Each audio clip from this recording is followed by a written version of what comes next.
What a memorable year it's been for first-year Dodger manager Dave Roberts. Led by the frontrunner for Rookie of the Year, Corey Seager, the Dodgers have provided a season full of memorable moments. And a high drive into deep right field. Seager has done it again. The future is bright for the Dodgers, and it's clear who's set to lead them for years to come.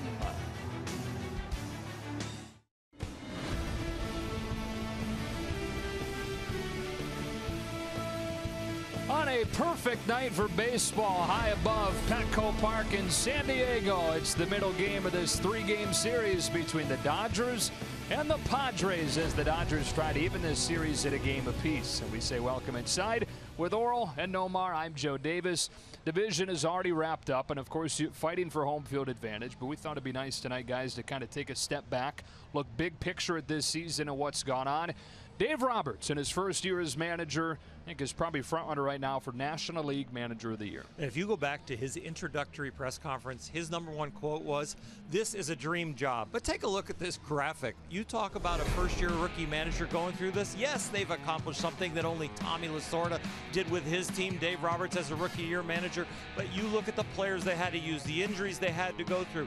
Dave Roberts and the Dodgers, the compliments and the adjectives are there, but they're usually describing results. But you know what, with Dave Roberts, win or lose, he's positive, he's consistent, he's gracious, and he's professional. Because of the expectations that were on Corey Seager coming into this season, Omar, and you know something about that, being a rookie shortstop with big expectations, it was going to be hard for him to live up, and somehow he's exceeded, I think, even what people put on him. Well, when you look at the Dodgers franchise, they've had 16 Rookie of the Years, and Corey Seager is going to make it 17. I mean, when you look at what he's done as far as Los Angeles rookie records, he holds the records in hits, runs, and doubles. And this year, he's leading all rookies in 7 major categories. And what I really love is he is just a complete player.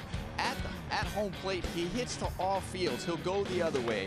He'll go to center field. He'll pull the ball. He's scored in clutch situations. He does it on defense. We're going to be talking about an MVP candidate when this year's over. Yeah, so tonight let's celebrate Corey and let's celebrate Dave Roberts, the years they've had, the year this team has had, going to a 4th consecutive division title with a postseason looming now just a week away.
Play the 18th meeting out of 19 this season. Dodgers are 10-7 against their division rival.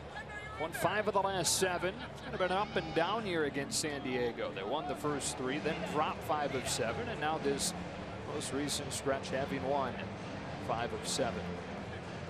There's Dave Roberts and the starting lineup that the skipper puts out for game 2 of this series. Looks like this. Chase Utley at the top of it. Howie Kendrick in the 2 spot where he spent the majority of his career, but this is only the 9th time this season that he's hit second. That, of course, is spot occupied most of the time by Corey Seager, who drops down and hits 3rd, with Justin Turner getting his scheduled day off and having some fun in the dugout on this day of rest. Gonzalez, Grandal, and Reddick in the middle of Dave Roberts' order. Then Tolles and Peterson in front of Jose De Leon. So a rookie for the Dodgers and a rookie for the Padres, paying tribute to Jose Fernandez. Luis Perdomo, 23 years old, from the Dominican Republic.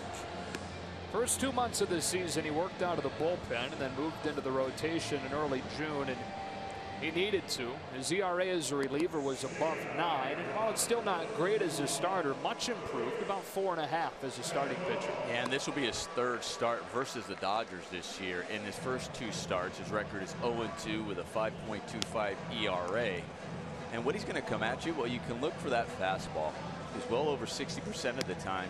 Especially his last start, he used it 70% of the time, was his fastball. But he also features a slider to go with it. That's what he likes to go with, 2 strikes and put you away.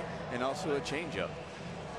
He has started to really tighten up his breaking ball. When he first got here in the big leagues, breaking ball was kind of telegraphed. It would pop out of his hand. It was just in a pattern as the hitter would recognize it early. And the improvement that he is seeing is some way in trying to disguise that breaking ball by having it break a lot later and a lot sharper. Tributes not just on the mound but on his hat as well. You saw the JF-16, as so many players around the majors have done this week to honor Jose Fernandez. Closed captioning tonight is brought to you by Longo Toyota, #1 for 49 straight years.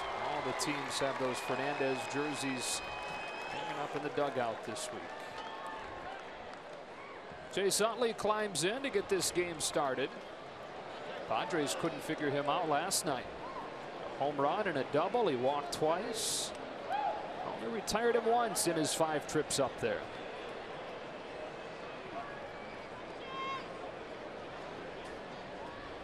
So Perdomo gets the night going, and Utley attacks his first offering, spraying it foul. Away we go, as strike 1.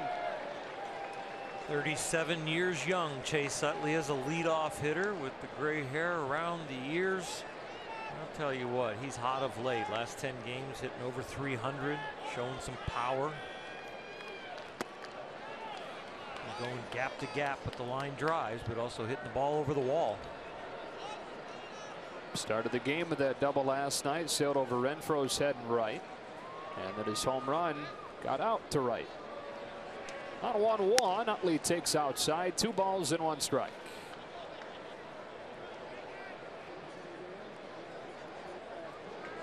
Luis Perdomo is a Rule 5 selection of the Padres this offseason, which means that they had to have him on the major league roster or send him back. There's a high fly ball to the opposite field, and Chase Utley starts the night with a home run.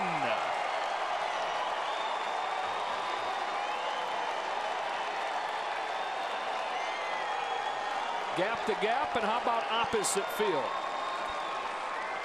I mean, Chase Utley gets a ball up in the zone, goes the other way, driving it out. In yesterday's game, he starts off, as you mentioned, with a double. He also hits a home run in yesterday's game. He's continuing to swing a hot bat, setting the table for this offense. And now Howie Kendrick, it's a nice pick by Solarte. So many weapons on this Dodger team, from Chase Utley as you go through the whole order, and tonight hitting 8th Jock Peterson, Justin Turner giving him a little encouragement right there. But I'll tell you what, you just don't know who's going to jump up and bite you. I mean, you look, you clinch the division. And yesterday's game, I thought, the offense, they had opportunities. 0 for 9 with runners in scoring position. Couldn't come up with any of the big hits. You're like, okay, we'll give you a mulligan. But you've been hearing Dave Roberts. They're playing for home field advantage. They're trying to keep that edge. Well, that man right there, he shows you how to keep that edge. It's been a great example for this guy, Corey Seager, who swings and misses at Perdomo's first one. Corey said he's learned a ton in his a little more than a year with Chase Utley. 1-1. And the runaway candidate for National League Rookie of the Year in the discussion for National League MVP. I think the consensus is that Chris Bryant is going to win that. But Seager has as good of a case as anybody else. 1-2. It's really hard to exceed expectations that were put on him coming into spring training and coming out of spring training, but I think he has exceeded everyone's expectations in every category. The hits, as you just look at all the firsts right there, the rookie ranks for the season. The exceeding of expectations really comes from not just the rookie ranks, then you just throw him into the whole universe of all players from 15-year veterans on down, and he's still in the top 5 in most of those categories. Waits on a 2-2 and takes ball 3. There's an article today, I don't know if you guys saw, but it posed the question, who is the new face of the National League, with Bryce Harper's down year? And the two candidates that it posed, Chris Bryant, Corey Seager. The payoff on the ground to Will Myers. 2 out. They're both so marketable, both so good, both so young. It's a coin toss. It really is, and both in great markets for baseball, and as they continue their careers, they're going to draw a lot of fans, and they're going to reach out to a lot of the young people and the old people, so it's going to be a lot of fun to watch those guys. Completely different types of games. Adrian Gonzalez with the bases empty and 2 gone. There's a good chance that we may get to see Corey Seager and Chris Bryant face off at some point in the coming month.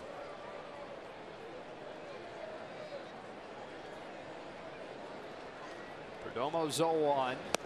Nothing in 2. You know what I really like about this Dodger team? Obviously, Corey Seager, talk about how important he's been to this ball club. Arguably, not only the MVP of this ball club, but if you really just look at the guys, don't feel that way. They know how great he is, but their success has really been everybody, and that's just how they feel. They go about that. They believe it. Corey Seager believes that as well, and I think it's that mentality that not only won the division for the 4th straight year, but also I think is going to be huge going into the postseason. Gonzalez unloads. If it stays fair, it might go all the way to Los Angeles. Wow. 2-0, and he'll take his time on this trot.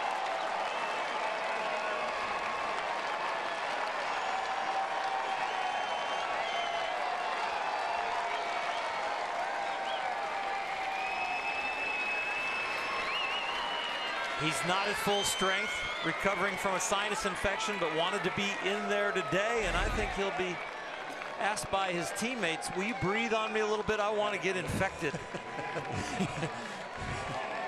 Well, maybe not get the sinus infection, maybe just like, okay, well, maybe at least your bat maybe rub against my bat so they can tell, my bat's how far and how to hit it. Now, Yasmani Grandal bunting against the shift, testing Perdomo's ability to field it. And he gets Grandal to finish an inning that sees a couple of veterans go deep. Chase Utley and Adrian Gonzalez giving the Dodgers a 2-0 lead.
Gonzalez struggling to catch his breath, coughing, sniffling over there. But he wants to be in there, and some good humored teasing right here. Culberson saying, let's time how long it took around. We timed it. It was 28 seconds to get around the bases. That's pretty slow. And then Jock Peterson, he kind of adds into the humor there when Adrian gets over there. And Jock's never really held his emotions back or is kidding. When Adrian gets in there, he starts going into a coughing fit and teasing him. Come on, Jock.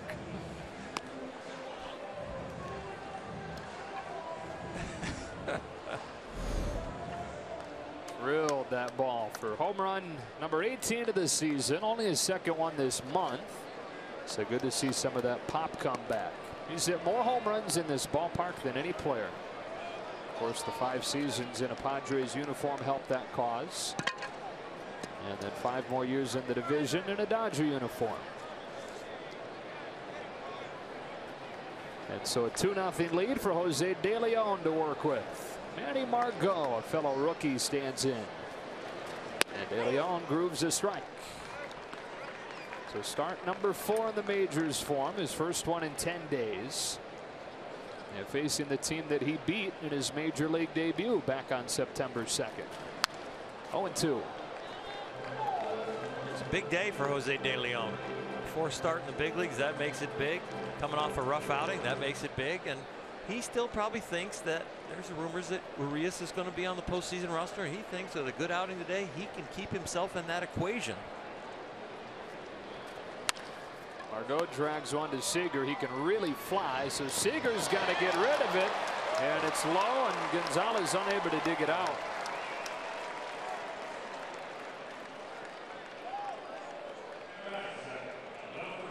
Oftentimes, you know, in the scouting report, okay, he has good speed, but until you actually see it, you don't really know, okay, you're timing your baseball clock off certain runners. Sometimes it's just a matter of where you position yourself even before he hits that ball. You go to your normal depth and you realize how fast he is, and you're going, okay, maybe the next time he comes up, I may have to actually creep in maybe a step or two, knowing that I'm going to have to get it over to first base a lot sooner. And now Will Myers. Got to keep an eye on Margot over at first. 162 stolen bases in his 4 seasons in the minors. Well, Myers has been San Diego's best hitter this season, even though the numbers in the second half have not been close to what they were to earn him the All-Star nod. 2-0. I think that play at first base Adrian Gonzalez normally has, but with that sinus infection, maybe getting to that bag a half a step late, not being able to really stretch out and go for it. Normally, with his Gold Glove, he picks up Corey Seager right there. Corey will blame himself, but Adrian will also blame himself, and it'll be take a half a share each on that error.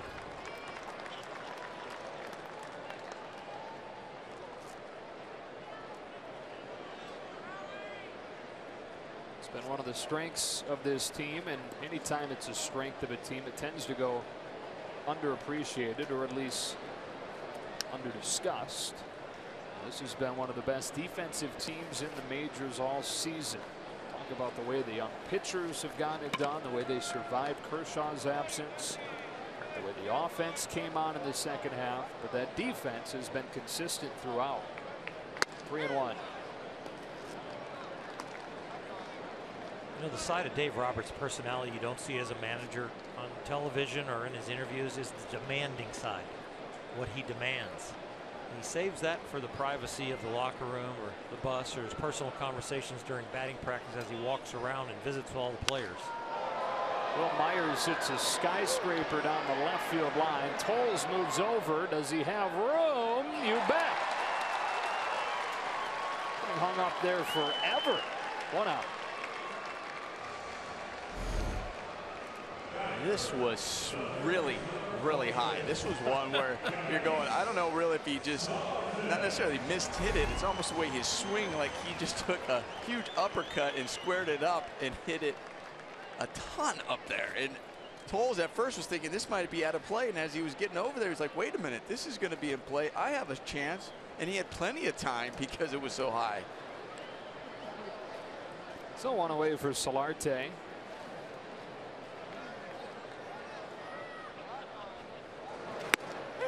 Take strike one. Solarte with 2 hits last night now has a 12-game hitting streak. One of those 15 home runs this year came against De Leon, Jose's debut.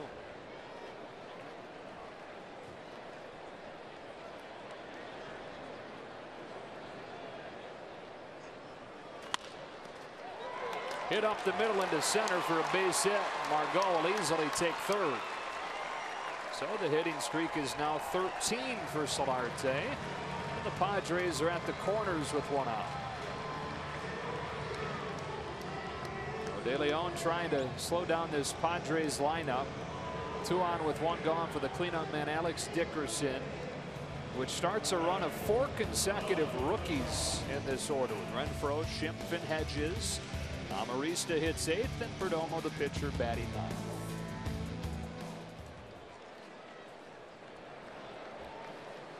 Debut for De Leon against San Diego a few weeks ago. 9 strikeouts and no walks. It's only the 5th time in the last century that a pitcher had done that. 9 strikeouts and no walks in a debut. Ball 1 on Dickerson. Jose De Leon has changed his body, changed his mechanics, and has really progressed through the minors, and now here in his 4th big league start.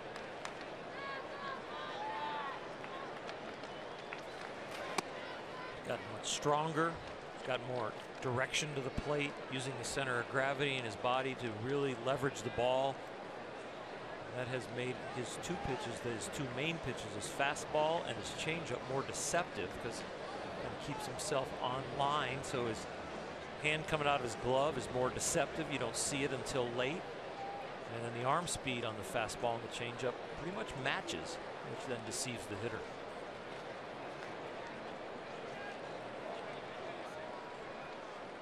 24-year-old from Puerto Rico.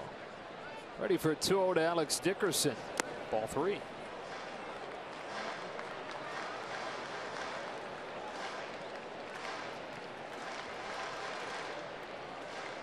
Justin Turner's day off, working on cleaning up that helmet a little bit. When you get those days off and you're used to starting, you don't know what to do with yourself. The spring cleaning. Bet you that with that red hair and that complexion, that when he used to get a sunburn as a kid, he used to like to peel his own shoulders. It's a 4-pitch walk from De Leon, and the bases are loaded for the Padres with 1 out. And of course, who's up at the plate? Yeah, Renfroe, 7 RBIs last night. All 7 runs driven in for the Padres in the 7-1 game. The most RBIs in a game by a rookie in franchise history.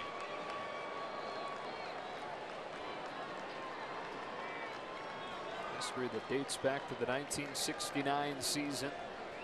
No rookie had ever knocked in 7 in a game.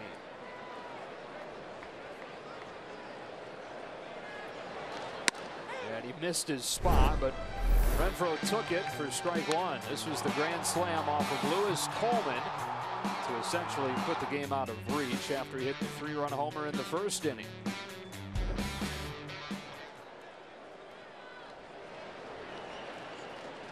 One and one.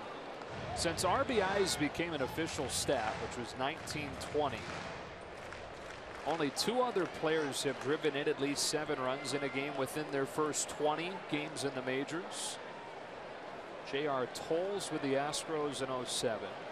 Jarrett Parker with the Giants last year. And now Hunter Renfroe just debuted last week and already has a 7 RBI game.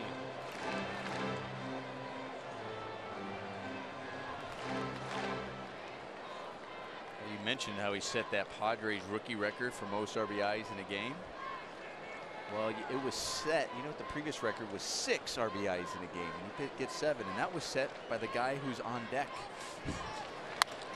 And he somehow raises the bat in the zone to drop a base hit into right center and tie this game. Throw goes to third to get Dickerson. Reddick with an outfield assist, but Renfroe with a 2-run single.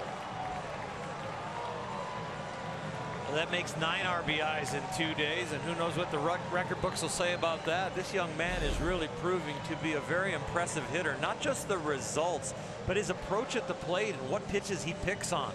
The counts have been pretty deep, and he gets to register information about the pitcher, but then he is very poised with his swings as we take another look at Reddick's throw here. The strength and the accuracy, and the tag by Howie.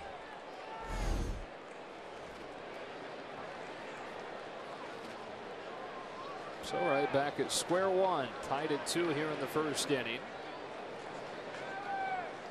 Second day in a row, Renfroe's knocked in runs in the first. Brian Schimpf. We're close to where Grandal wanted it. Ball 1. As the game goes on, Nomar, I want you to analyze Renfroe's swing, because he's got a very unique finish where his back foot drops behind his front leg and he hits off a really firm front side. It's a little different. Not a lot of guys do that. What I've been impressed with is the last 2 times with bases loaded, he didn't really pull off the ball. He stayed like as if his approach was, I'm going to drive it back up the middle. That's where his grand slam was, the center field, and that one over the second baseman's head. 1-1. Doesn't that tell you also that his emotions are under control? Yeah, and if you watch his swing, it's not violent. It's not really violent. It's just kind of short right there. Like I said, he's on that front foot and his back leg comes up, but it's just a good weight transfer that he has as a hitter. And he's driving through the ball, which that's where that power, he creates so much power. It looks like to me that firm front side, and then it's like cracking a whip. You stop the butt end of the whip, and the butt end of the whip for him is his front leg. It's really firm, and then here comes the whip, the bat, and the arms.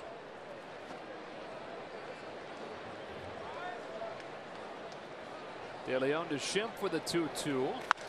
And Schimpf lifts a fly ball to deep left center.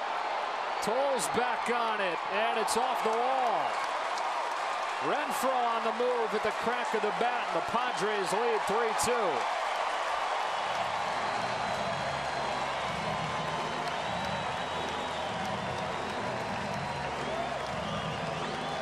Brian Schimpf now, 41 of his 59 hits in the majors have been for extra bases. The ball is really carrying well here tonight. I mean, the air must be light, and they are just squaring it up because it is traveling. Ray County cut out for a visit with De Leon. Aside from the way the ball is traveling for De Leon, just this inning, he hasn't really been able to hit his spots. He's gotten behind on hitters. 3-0. He's walked the batter, and then the hits. He's missed his spots on the hits off Renfroe and Schimpf.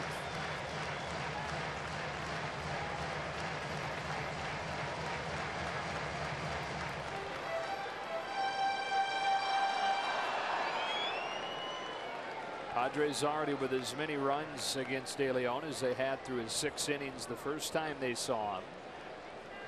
Austin Hedges, 7th man to bat in the inning for San Diego. And he's just time and time again, it looks like, totally missing Grandal's glove. Sure is. He's on opposite sides of the plate. Even when he gets a strike, it's not really to the area he's intending to go to. That was supposed to be a breaking ball away, and it hung and stayed on the inner half.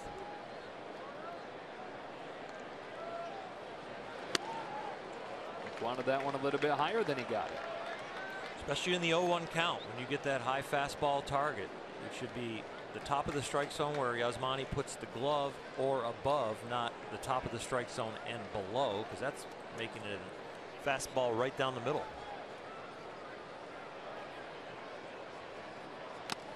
Got him with an 0-2 that again he wanted another rung up that ladder. Padres get 3 after the Dodgers get 2 out of offense through an inning here in San Diego.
joined by winning the division title in his rookie season. Tommy Lasorda did it in '77. The year the Dodgers finally took down the Big Red Machine, which had won 4 consecutive pennants before that '77 season. And the Dodgers upset in the World Series that year by the Yankees. Strike one on Josh Reddick from Luis Perdomo to get the second inning going. Reddick stays hot with a base hit to center.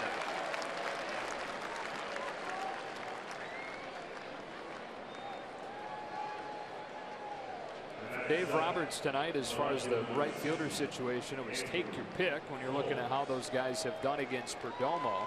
He went with Reddick, who is now 4 for 4 with a homer. But had he wanted to go with Puig, 5 for 7 against Perdomo.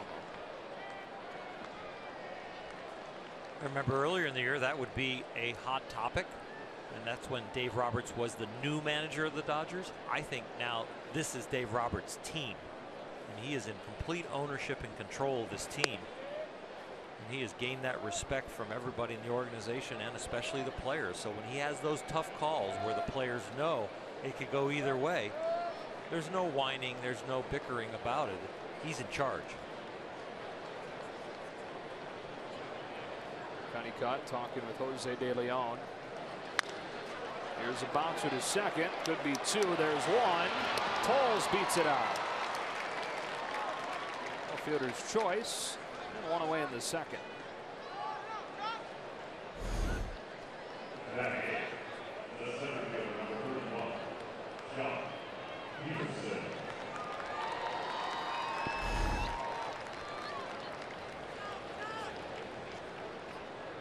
Brings up Jock Peterson. 0 for 2 in the opener last night, but still 3rd in the majors in the month of September in on-base plus slugging. The on-base portion of that has been a ridiculous number of walks lately. And the slugging portion, you saw there 6 home runs this month.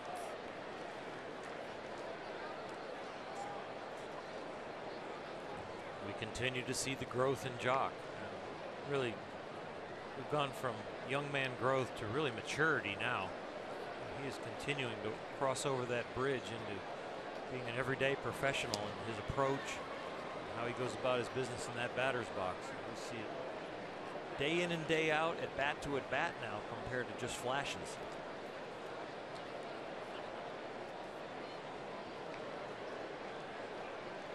There's been no second half swoon like there was last year for him. Finishing strong. Strike one.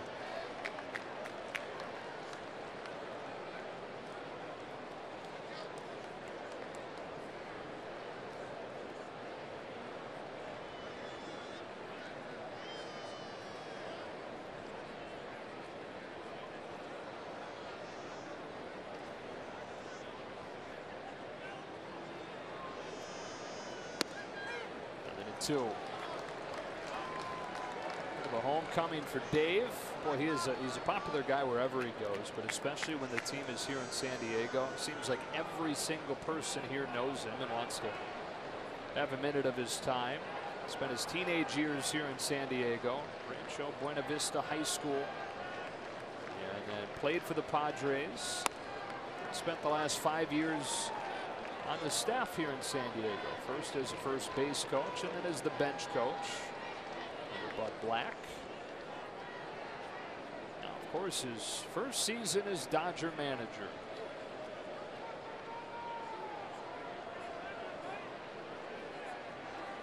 Here's a 1-2, and that tails in for strike 3. Perdomo's first K, 2 out in the second.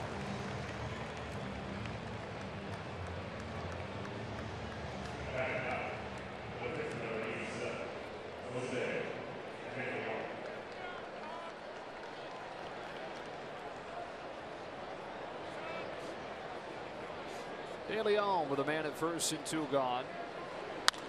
Smacks it to second. Ryan Schimpf will throw him out. Onto the bottom half on a beautiful night in San Diego. The Padres in front 3-2.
Get your postseason NL Division Championship gear at the official team stores at Dodger Stadium. You can choose from the largest selection of authentic postseason caps and t-shirts.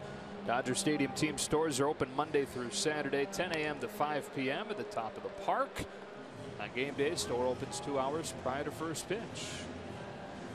When will game day be next at Dodger Stadium for Dave Roberts and the Dodgers? Will it be games 1 and 2?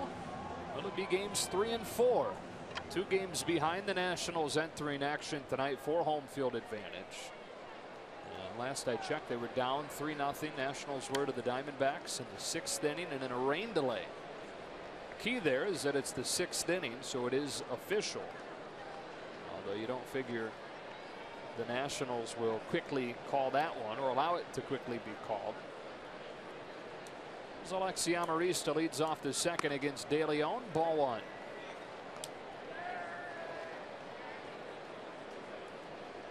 Eight, 9, and 1 for the Padres in this inning after they got 3 against De Leon in the first. So sharp breaker, 1 and 1.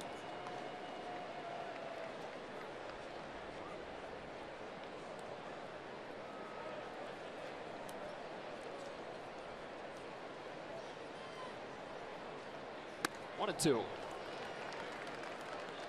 know, we had been talking about Dave Roberts, and I hearkened back to his introductory press conference and what Farhan Zaidi said about him when he went through the interviews, that Dave seemed to have all the answers of what they were wanting in a manager. Yeah, answer key, he said. The answer key. He checked all the boxes. And then he mentioned an intellectual curiosity about Dave Roberts that fit really well with the whole organization. I'm sure that was a hint to saying that Dave is open to the sabermetric side of baseball. And that also they mentioned in the interviews, I remember them talking about Dave having a personality that was very collaborative in how to put the team together and how to run the team. It's a pop up into short left, and Amarista is out number 1.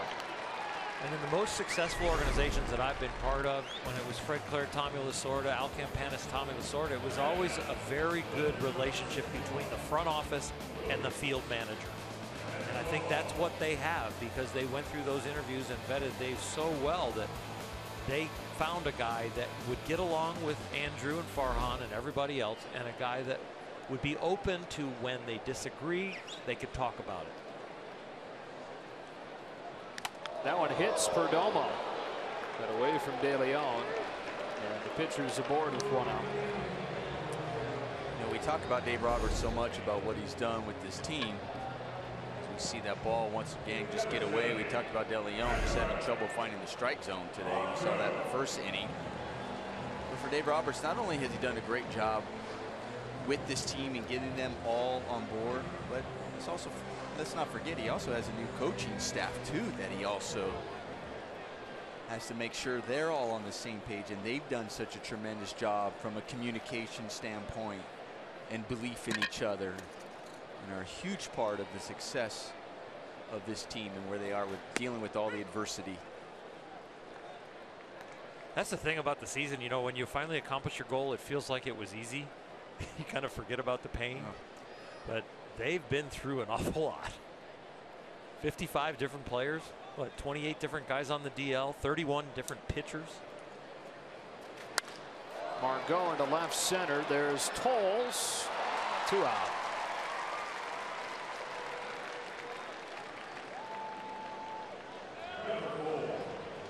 By the way, I was wrong. They didn't wait that long to call the game in D.C. It's officially official.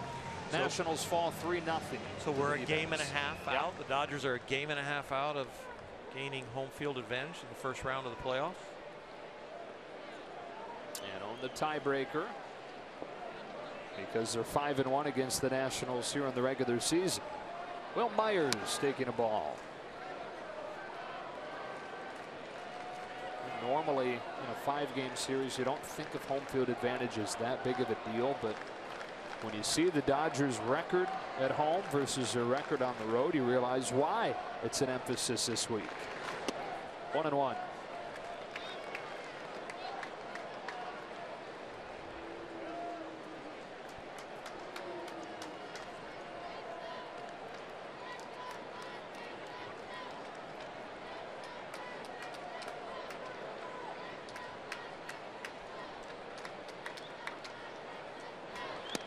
I'm one of those that think that the home field advantage isn't a big deal in a 5-game series as compared to a 7-game. But it's nice to have. Don't get me wrong, and that's what the Dodgers are definitely playing for. And as you mentioned, their record. I really wish they would change that home field advantage format in a 5-game series. To what? I'd like to see it more 2-1-2. Really give somebody home field advantage. Yeah. So they just get one because I believe if you don't get it, you know, you start the postseason and then they have such a large layoff. I mean, look at the Dodgers. Dodgers are going to play for a good 5 days.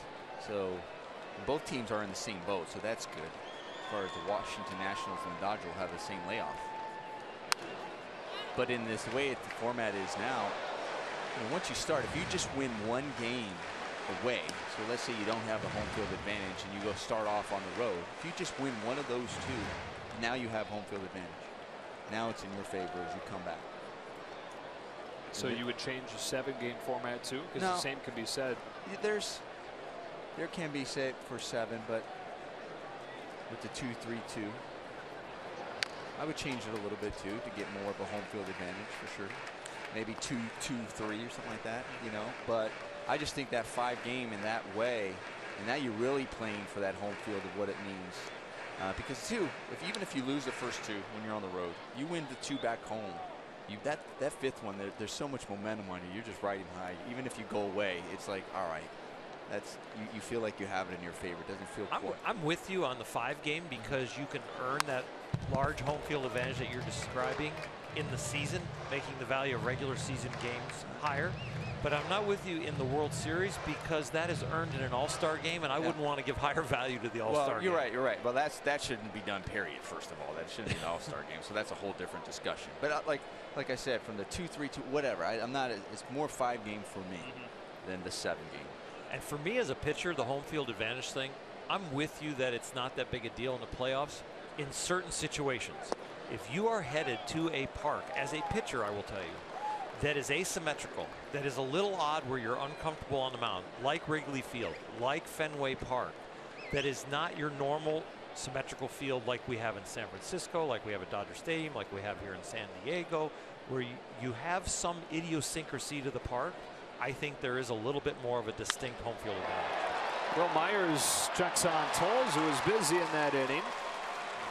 And a scoreless frame for Jose De Leon. Chase Utley started the game with a homer, and he'll lead off the 3rd when you come back. Weird.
And Chase Utley to lead it off like he did the game with a home run as we look at our Carl's Cam replay. 4th time this season he's begun a game with a long ball. So 4 of his 14 have come to start the night off in style. I am always amazed from Chase Utley when he hits the ball so hard, but he can stop his swing so quickly after hitting it. That follow through you see there with the weight on the bat, and he brings it all the way around to his back. He doesn't make that big a follow through when he's hitting.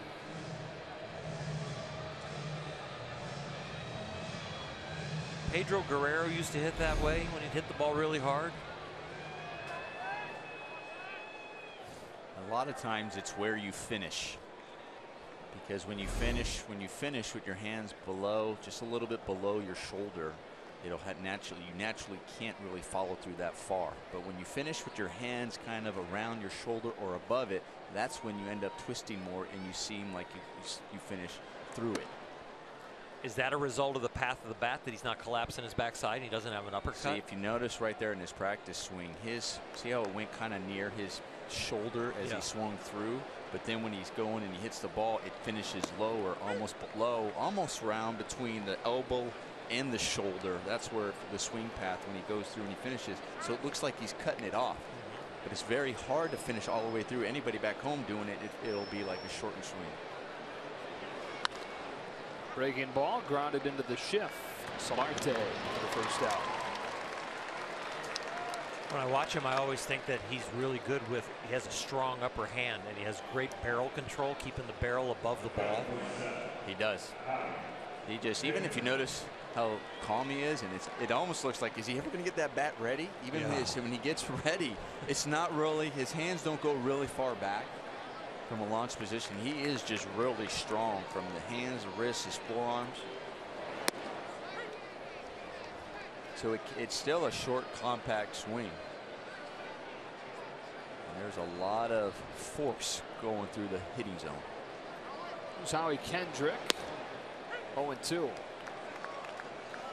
that serve him well, being able to hit so well at age 37?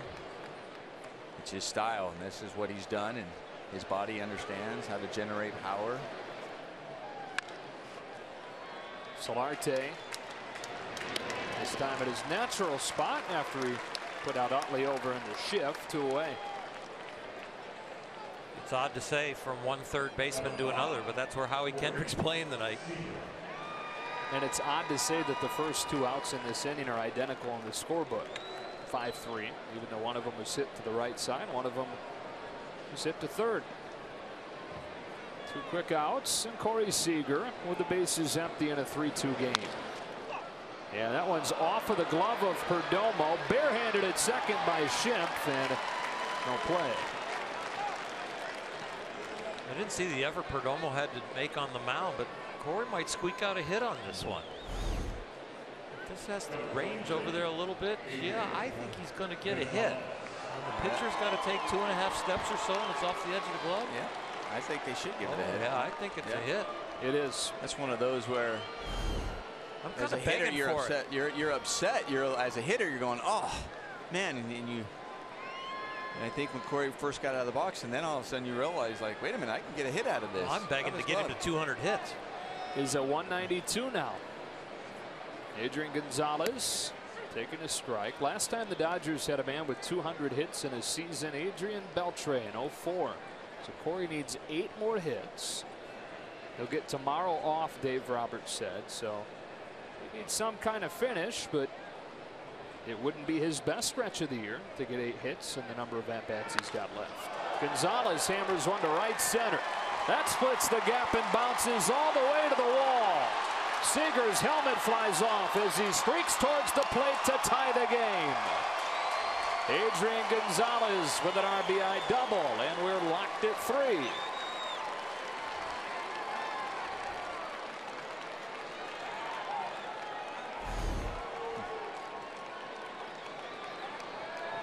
Adrian staying on this pitch. You saw where that ball had some tail, some sink to it, and tailed right over the middle of the plate.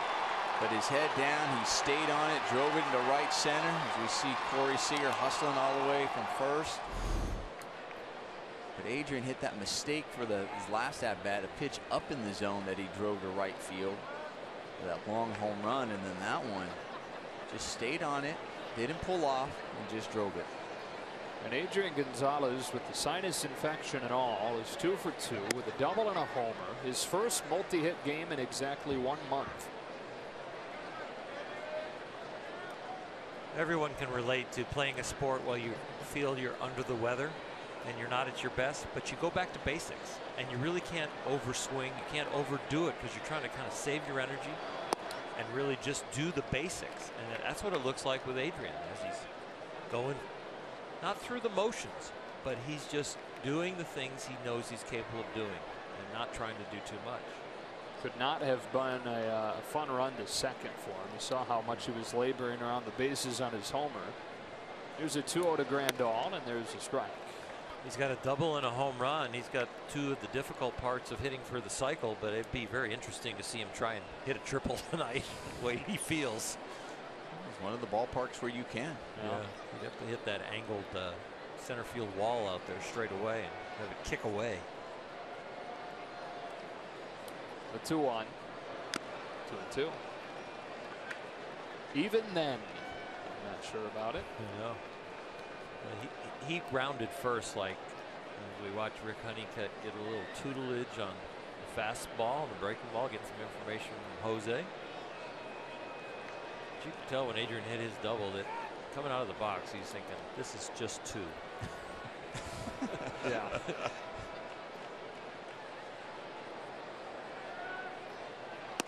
That one tails in there to finish off Grandal and finish off the Dodgers in the 3rd. But back-to-back 2-out hits from Seager and Gonzalez, and tied again.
Last night's game midway through because he had a sinus infection. Clearly he's not feeling any better today. We saw him hacking up a lung, it looked like, on his way back into the dugout after the homer, but 2 ABs, homer and a double. So you talked about it, or sometimes you just focus a little bit more because you're feeling under the weather. You're not trying to do too much. You just relax, and as it comes. Alana Rizzo back at the hotel sick, under the weather. We wish her our best, but I'll tell you what, I'm glad the hotel is connected to the ballpark. Oh, yeah. No team bus, so we're not going to get infected by anybody. Perfect. Keep the team healthy right now. Yeah, this is about as good of a setup as mine. Hotel right by the ballpark here in San Diego. Jose De Leon goes back out there for the bottom of the 3rd, and Solarte swings and misses at his first pitch. I mean, we talk about get called up in September, you know, with the Dodgers obviously clinching. You're looking, you have auditions for the postseason roster. We've been talking about that. But I also think right here, this inning for De Leon is almost just an opportunity to grow and understand, because, okay, you have that rough first inning where you give up 3. Your team comes back, ties the game. This is one of those innings where you can show you can rub that off, come back, find yourself, and hopefully have a quick inning and show the adjustment that you make over the course of the game, rather than believing, oh, I just don't have it today, and let it snowball. Going out there, competing, fighting it, and see if you can get your team back in that dugout to try to score some more runs for you quickly. The fight you're talking about for me is the difference between winners and losers. People that you don't have it every day, but you can find ways to win. And your team's giving you another opportunity. You've got to take advantage of it. Facing the heart of the Padres order, trying to accomplish that. And a 1-2 to Solarte. Hit on the ground to first, backing Gonzalez into right field. De Leon in the bag for the first out. De Leon knows plenty about bouncing back from slow starts, not just in a game, but in his career. Remember, this is a guy that was drafted in the 24th round only 3 years ago. In his first pro season, he pretty much justified falling to that point. He had an ERA around 7 in his pro debut. That was in 2013. The next year, though, he made much more of a commitment to conditioning. He tweaked his mechanics, sliding from the third base side to the middle of the rubber as he pours in a strike to Alex Dickerson, and has continued to tweak that. But he added the velocity in that 2014 season, and he went from a guy that had an ERA around 7 his first year to winning the Pioneer League Pitcher of the Year. And that vaulted him into the prospect rankings. Became a highly touted guy after being drafted in the 24th round. Here's a 1-1. 1-2.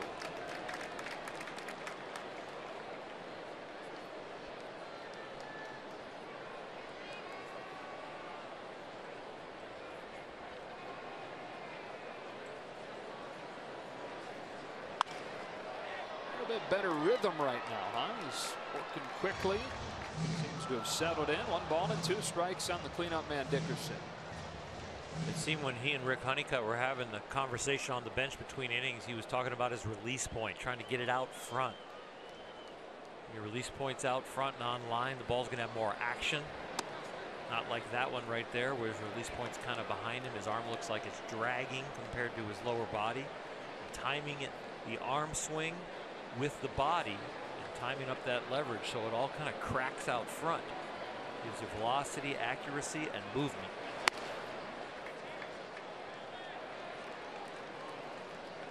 And to get that done, a lot of times it takes patience. And that's one of the things in your mind you really have to fight, is to be aggressive, to compete, but to be patient with your delivery.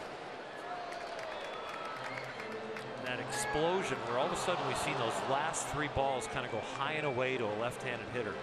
That means he's exploding with his body a little too early before that front foot is secured into the ground, so that when he explodes, he has a little bit more falling off to first instead of driving to home plate. Lost Dickerson after getting ahead 1-2, and has walked him both times he's been up.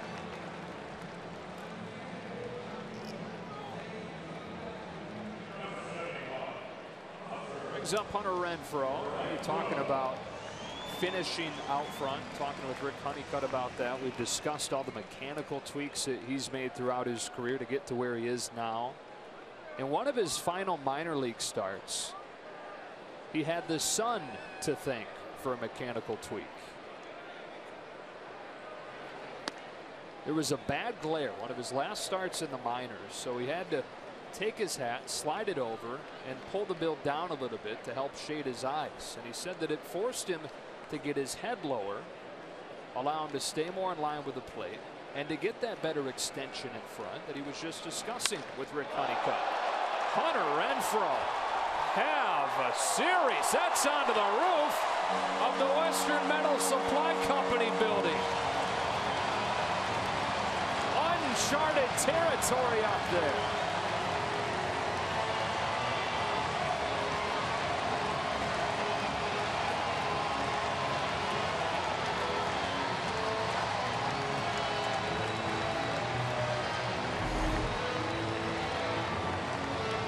This ball was down and in. I mean, it wasn't necessarily a bad pitch.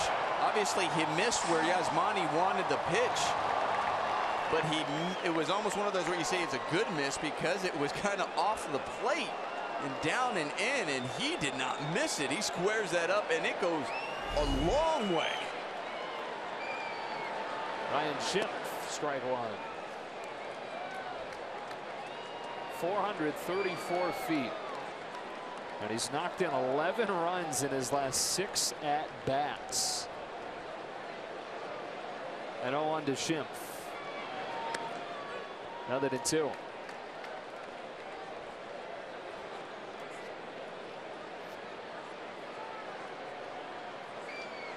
I've never seen a ball hit there, even in batting practice.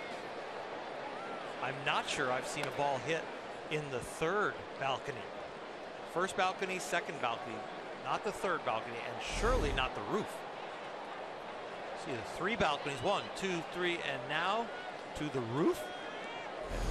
I think those people up there, when they came to the game, they weren't thinking, oh, bring your glove. We might get a ball up here. Now I think we're safe up here. No, you're not, because Hunter Renfroe can hit him up there. My goodness. Remember during the home run derby this year, the discussion was, could somebody actually hit it on top of the building? And nobody did in the home run derby. Rumor has it those balls are wound a little tighter than the everyday ball.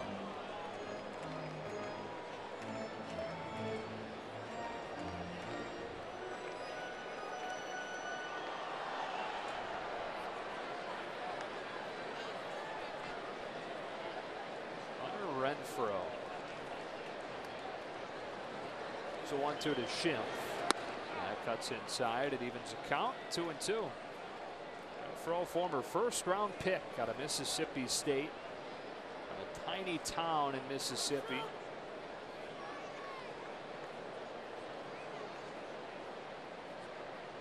Two. And Schimpf turns on it. Foul. And we'll do it again.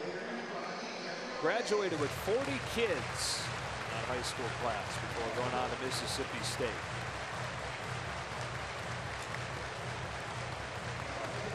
Developed a great reputation in the minors. He's the PCL MVP.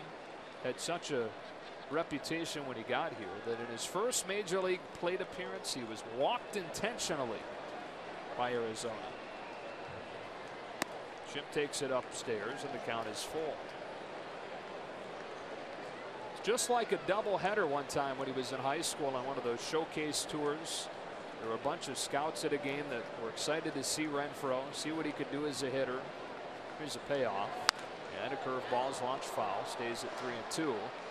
In a doubleheader, the opposing team walked him every single time that he came up. And so all these scouts that were there to see Hunter Renfroe hit said, what the heck? Rumor has it one of the scouts went down to the field and even offered to buy the opposing coach a steak dinner if he'd let him swing just once. And he didn't. He passed on the steak dinner, and they didn't get to see Renfroe. A lot of scouts, when they know they're going to go scout a hitter like that, that's got a chance to get the attention of walking off the lot, that they make sure they're very early for batting practice.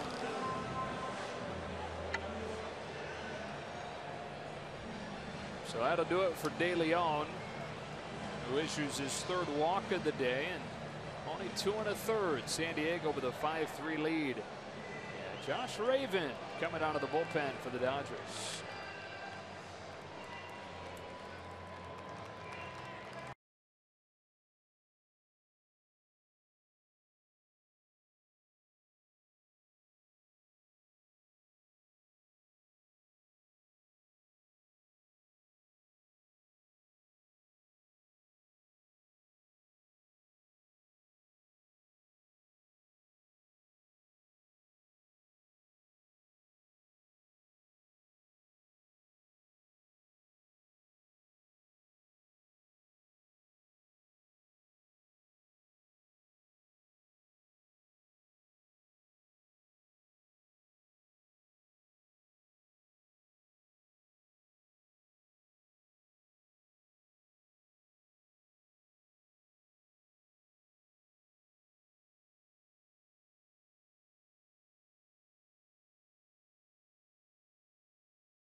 Has been Hunter Renfroe. So far 11 RBIs, and the second game isn't even over yet as we're here at the bottom of the third inning, and this is his first hit of the game. On the left side, the ball up in the zone, and then on the right, this is the one where he hits over 430 feet.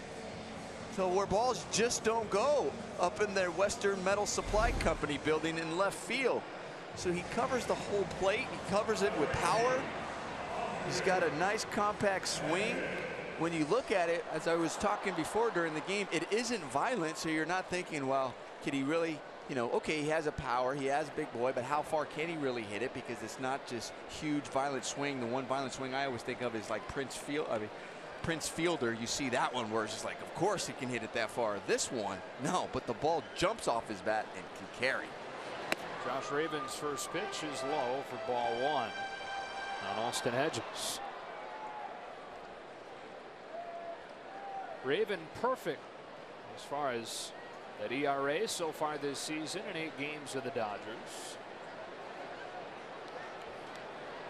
For a 1-0 to the 7-hitter Austin Hedges instead of toss to first. So the Dodgers perhaps have something long-term in Raven, although he is ineligible to help in the postseason roster because of a PED suspension earlier this year.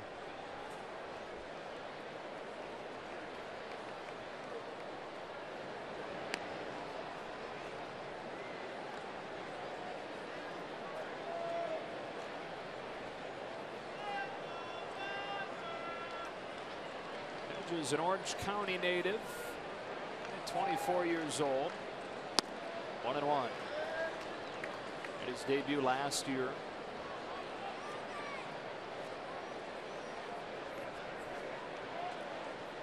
It was a highly anticipated debut for him. He was one of the top prospects in the system, but really struggled. Hit about 160 in a couple of months in the majors last year. And broke a bone in his hand during spring training this year that slowed his 2016 campaign. Ship takes second on a ball that gets by Grandal.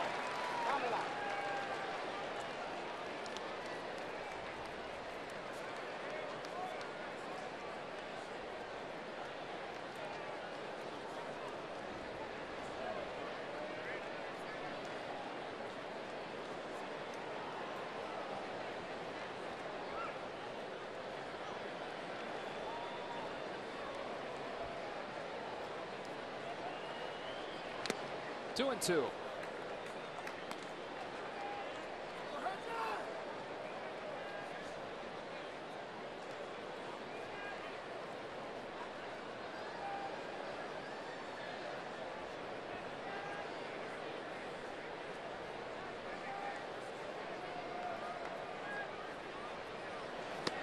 And he gets him chasing after a sharp breaking ball for the second out of the inning.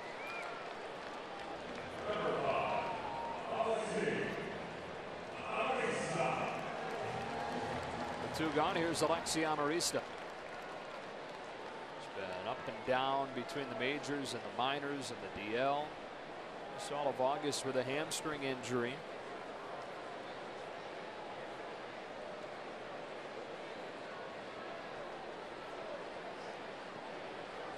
And his 5th season here in San Diego.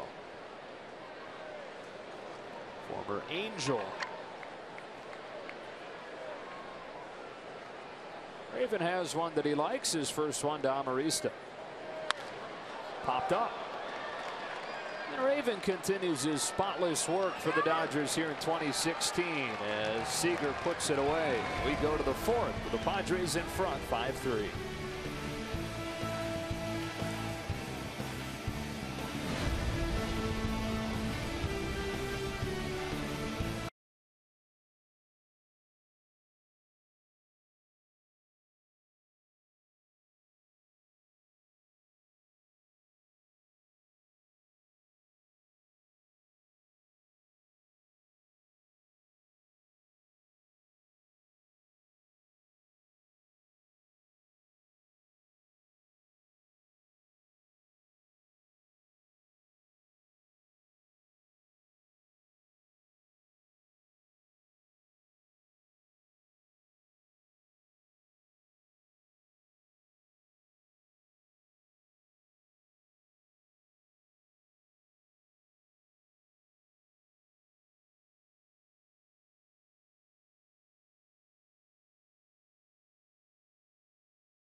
Sportsnet LA is brought to you by the Dodge Challenger. Test drive one at your local Dodge dealer today.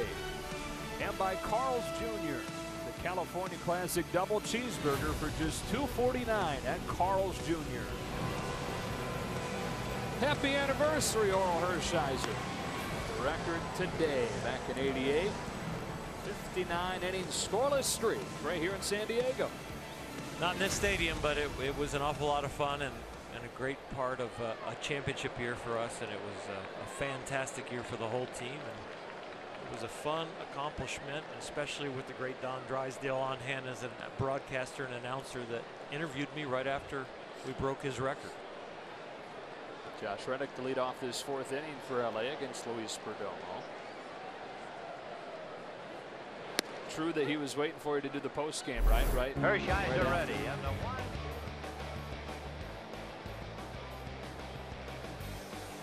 He sure was waiting there in the dugout. I warmed up for the inning that would have broken the record, and Tommy forced me to go out for the 10th inning. And I went out because he made me go out, but I thought it was pretty selfish to go out and break Don's record. I'd rather have been just at the top with him. He had been made so much to my career and to my life, and teaching me so much about toughness and pitching, that I said, it's just good, we're alone. And he said, nope, you're going back out there, Bulldog. And I said, all right. And so I finished my warm-ups. I looked up to the press box to find him, to give him a salute, like, here I go, big guy. Couldn't find him, so I saluted the press box anyway. And come to find out, when we got the last guy out, he was in the dugout waiting for me to interview me, because back then you had to plug in to the electronics in the dugout to get a microphone hot enough to talk to the players. You couldn't just walk around with wireless. There's no such thing as wireless then. So you know, I really don't feel like it's about me today as much as it is about Don and his legacy and what he taught us and who he was as a man. We lost him too early, and he was an absolutely fantastic baseball man, but a fantastic human being to pass on the things that he knew and learned to all of us. The great Goldie Holt was a scout that was at Don's game between his junior year in high school and senior year in high school at a Legion game. And Don's father, Scott, was the coach of the team, and the pitcher didn't show up, and Don was the second baseman. And so his dad said, you pitch, because the pitcher didn't show up. And Don Drysdale took the mound that day and threw a shutout. And Goldie Holt, a great scout for the Dodgers, almost 60 years in baseball, walked up to him and said, young fella, you think you might try pitching? And a year later, Don was like all city and all everything, and ended up being drafted by the Dodgers and Goldie Holt. And the rest was history as far as what he is in his Hall of Fame career. Tolls with the base hit against the shift with one gone against Perdomo. So to break his record was just, I didn't want to do it. But because I had a manager like Tommy Lasorda, I had to go back out to the mound. Well, I think there should be an asterisk on it, so that's me personally, because it's 59 and he has a record. Yeah. The asterisk is it should be 67, because they don't count the postseason, because he goes and throws another 8 scoreless in the postseason. That's unbelievable. I wasn't a strikeout pitcher like Clayton Kershaw or the Zach Greinke's or the Scherzers that we might face in the next round of playoffs, but a lot of guys had to pick the ball up and throw it to first or catch it in the outfield, and we had some really good defenders behind me that year, and especially like John Shelby in center field that they went out and got that helped win us the championship. And he was roaming center field and picked me up an awful lot, because mistakes in the outfield can cost you runs. Mistakes in the infield, sometimes you can come back and get a double play ball. Jock Peterson, the 1-0 count. Along those same lines you mentioned, Omar, how about this? You would never see this today, but 9 consecutive starts to finish the regular season of at least 9 innings. You had some extra innings games in there that didn't qualify as complete games, but 9 starts in a row of at least 9 innings. Peterson drills one. Forget about it. This game is tied.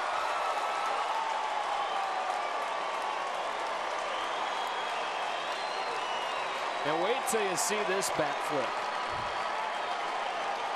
I think we got some research to do in this game. I think we got to read some exit velocities today. There's some balls getting crushed. Between Gonzalez and Peterson and Renfroe, these balls are getting hit hard. Well, Jocks right now, according to StatCast, was 107 miles per hour exit velocity, in case you're wondering, and the bat flip to third was about 60 miles an hour, in case you were wondering, back toward the dugout. And then Renfroe's 400, it says 434 feet, which, by the way, the Padres here say that no ball has ever been hit on top of the Western Metal Supply Company building in left field. So that's the first one hit. That one was 109 miles an hour exit velocity, according to StatCast. So there you go. You were wondering, Earl, they had it. And despite all of that, doesn't really matter because they went far and hard. But now we know how far. There you go. Those are like slap shots in hockey or ace serves in tennis. They are really. 1 ball and 2 strikes on Kike Hernandez, hitting in the pitcher's spot in a 5-5 game. And Hernandez reaches out, lifts a fly ball to left center. Alex Dickerson there for the second out. And that bat flip, 60 miles an hour, was not brought to you by StatCast. That was just my, in your head? Yeah, my radar. No mark cast. They don't measure that. So Peterson with his 25th homer this year. 3rd homer of the night for the Dodgers. Chase Utley hit the first to begin the game.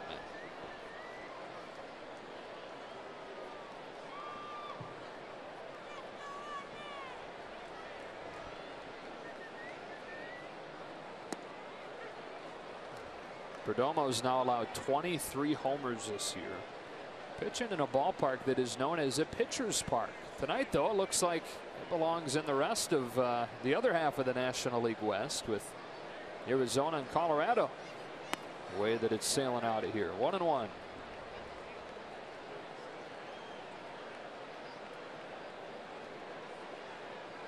First time Chase has homered in back-to-back games.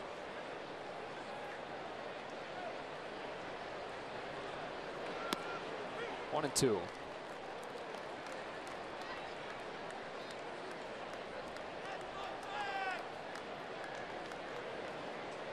We saw Jock earlier making fun of Adrian Gonzalez when he hit his home run. I wonder if Adrian Gonzalez made fun of him on that one. In Jock's youth and his enthusiasm, the celebrations last a little longer and the smiles last a little longer after he hits one like that. You could just hope that the haircut would last a little longer. The actual time in the chair, you mean? Yeah, it looks like he got up before the guy finished. Utley goes to straightaway center into the deepest part of the yard. Margot waits on it, and the inning is over. But Jock takes off a 2-run homer to even the issue at 5.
ball's flying tonight, and there have been a few other times that it's flown the way we saw it fly off Hunter Renfroe's bat. That's Miguel Cabrera, very young Miguel Cabrera, 2005.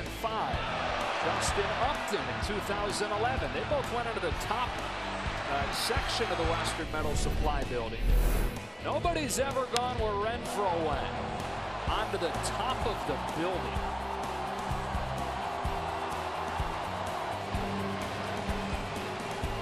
As a pitcher, you're actually kind of proud that you give it up that far. It doesn't feel good, but you don't like to give up the wall scrapers. Earn it, right? If you're going to give it up, you might as well be able to watch it and admire it. Ross Stripling. I wonder if he would have said that, Omar, if we had asked him back in the height of his playing days. Perdomo takes a strike. Even then, I think Mark McGuire's hit some off of me that I just sat there and went, wow. Yeah. Ross Stripling. Deep breath in an 0-1. Yeah, Perdomo throws a bat at it. That doesn't fly into the top of the Western Metal Supply Building. One away. So Stripling positioning himself well for that postseason roster cut. From 40 that it's at right now down to 25. Likely not in a starter's role, but making a pretty good case to be a long man out of the pen for Dave Roberts.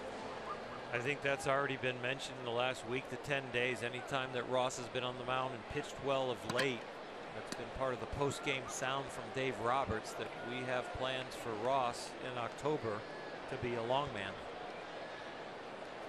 Danny Margot cues one inside the bag.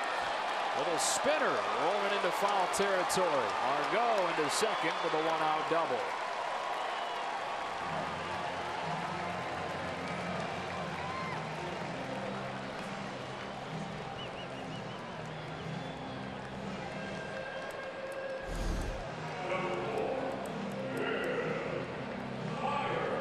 Shot off the end of the bat, got him out front, didn't hit it well, but hit in the right place, and boy, he is fun to watch run.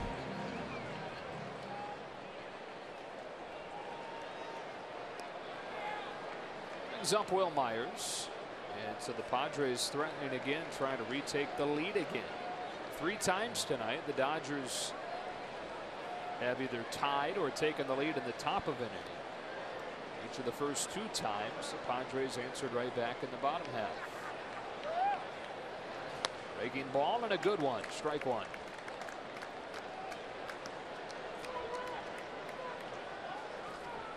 Will Myers is finally healthy.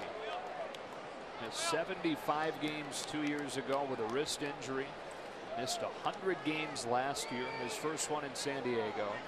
Lingering wrist problems, minor surgery on his hand related to that wrist injury. 1-1. When he first came up with Tampa Bay, they thought they had another Evan Longoria. He was that talented, and there was that, the expectations were that high. Now showing what everybody saw in his younger years. He's Rookie of the Year 2013 in Tampa Bay.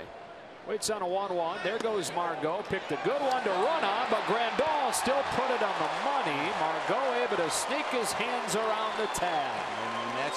And Howie Kendricks mad at himself because that definitely beat him. Just didn't put the tag on. He knows he missed him with that tag. You can see he's mad at himself. But watch, this was perfect. A perfect throw. And he comes up rather than staying down on it. Howie will tell you himself that I messed up here. I should have just kept it there. I don't know. It's like almost when he caught that ball, his glove hit the ground and it made it like bounce and pop up rather than just keep it there, because that was a great throw by Grandal.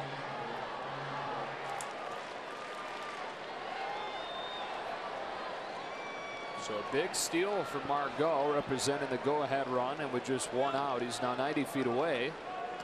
So the infield comes in against Myers. There's always a strikeout candidate. Ross could use one here.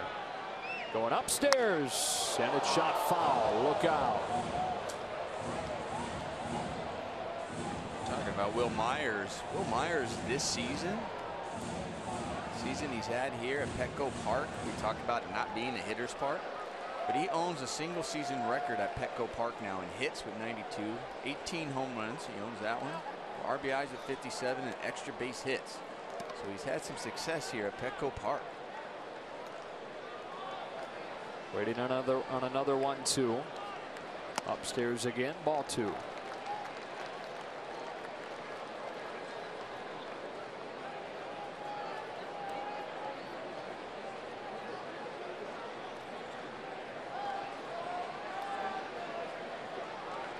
Royals to the Rays to the Padres. Will Myers, still only 25 years old. Grandal wants this one down and away.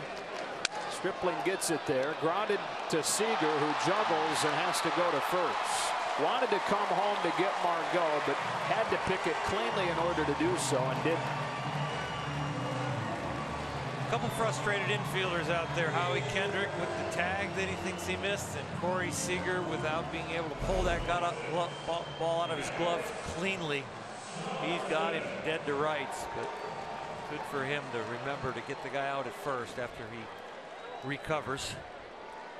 And a frustrated Ross Stripling out there, and rightly so. And as an infielder behind your pitcher, you feel awful. You feel awful that goes down as an earned run for Ross. And you know that you could easily have got him out of that inning.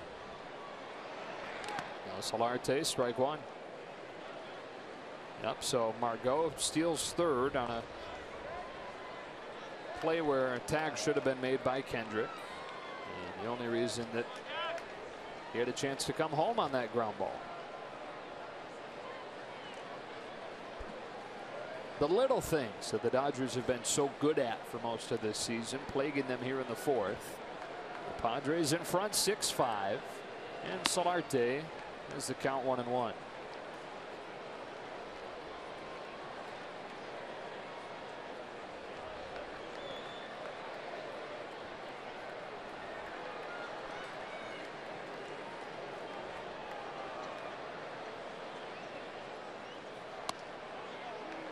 Two and 1.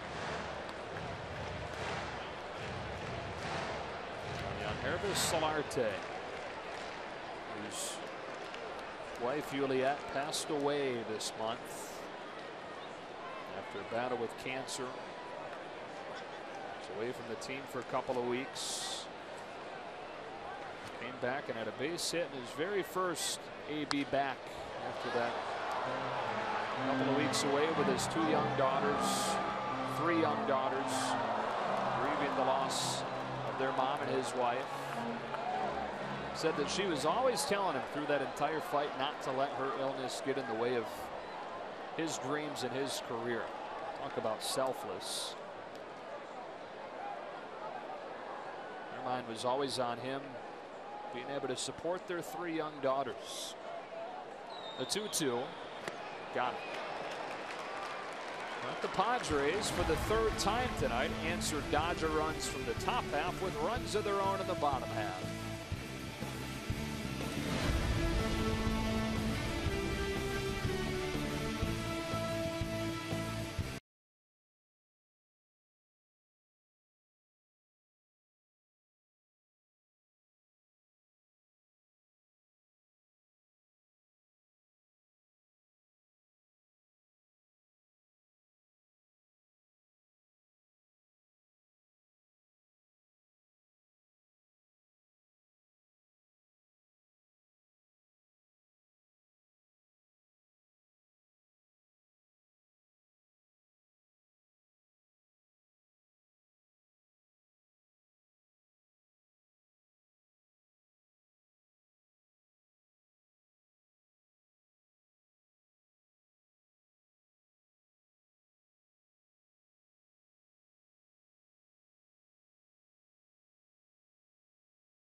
Sportsnet LA is brought to you by your Southern California Toyota dealers. Toyota's clearance countdown is on. Get the biggest savings of the year on the 2016 Prius family. It's been a tour of honoring Vin, rightfully so. Of course, an incredible week and weekend at Dodger Stadium that we're coming off of. And here at Petco Park, just a moment ago, they played a tribute video to Vin Scully. And then everybody turned around to try and find Vin up here, and to their disappointment found us. Everybody with a standing ovation just for the video that they just played a moment ago to honor Vin. And you can imagine there'll be more of that this weekend, not just in San Francisco but around the country. I think every team plans to honor Vin in their broadcast and in their ballpark in some way on Sunday, day of his final game as Major League announcer of his 67-year career. Strike one on Howie Kendrick.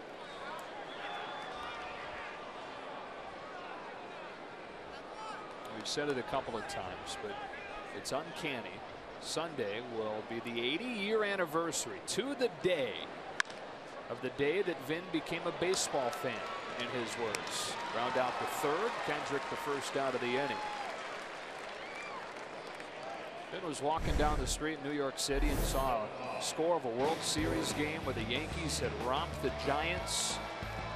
Felt bad for the New York Giants and thought, you know what, I'm going to be a Giants fan. Didn't live too far from the Polo Grounds. Once you know it, 80 years to the day, he'll finish off his 67-year career that began in 1950 with a Dodger-Giant game.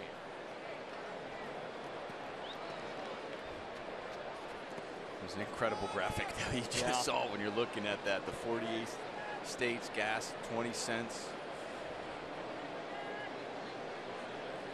Average income. Wow.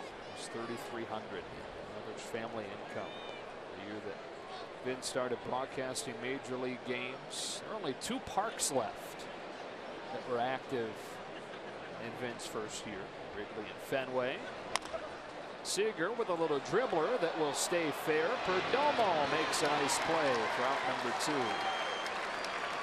We were talking about how unique Orioles stretch in '88 was, being able to go those 9 consecutive games to finish the regular season with at least 9 innings. Well, in 1950, there were 997 complete games. To put that in perspective, there are 81 right now this year. 997 complete games the first year that Vin Scully broadcasted baseball. And how has the game evolved? Well, 81 this year. Strike one on Adrian Gonzalez.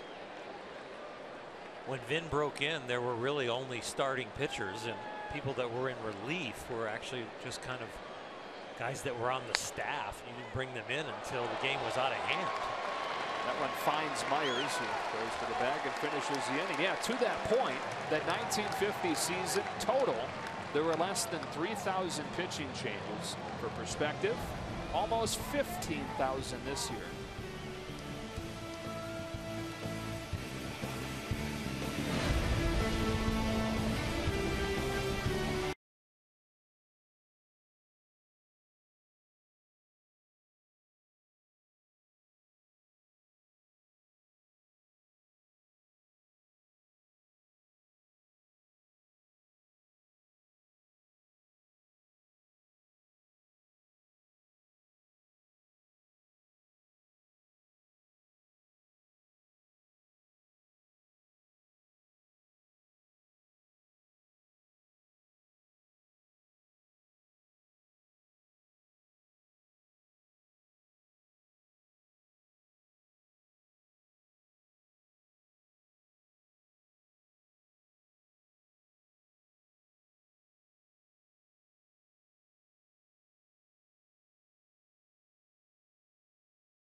Classic is coming to Dodger Stadium in March. Don't miss your chance to see the world's best baseball players compete for the title in the championship round, and we're better to have it than Dodger Stadium. Visit worldbaseballclassic.com for more information today. I think Adrian Gonzalez earned the rest of the night off with that sinus infection. A home run and a double, so Rob Segedin comes in to play first. Middle third of the Padres order against Ross Stripling. It's Alex Dickerson, who walked twice against Jose De Leon. Strike one. Those numbers we were talking about with Vince Scully. Check out Matt Kelly's article on MLB.com. There's a lot of fascinating comparisons where the game was in 1950, Vin's first year, to where it is now. Dickerson, a high strikeout guy. It's another note that Matt Kelly had in his comparison. In 1950, there were 2 batters with 100 strikeouts in a season. There are 126 guys that have 100 strikeouts right now. The game has changed, but the voice of the Dodgers hasn't.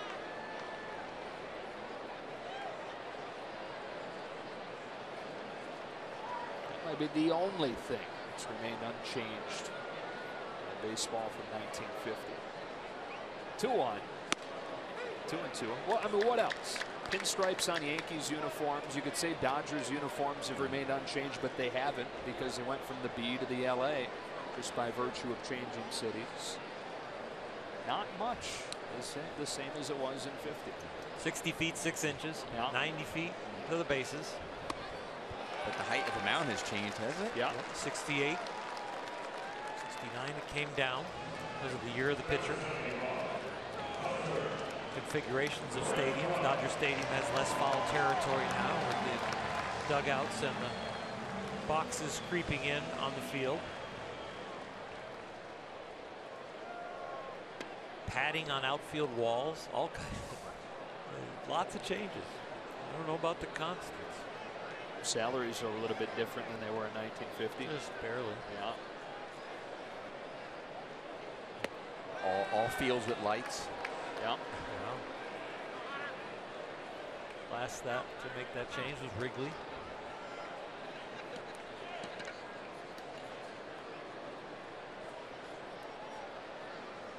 Hunter Renfroe's parents probably weren't even born. 1 ball and 1 strike on him.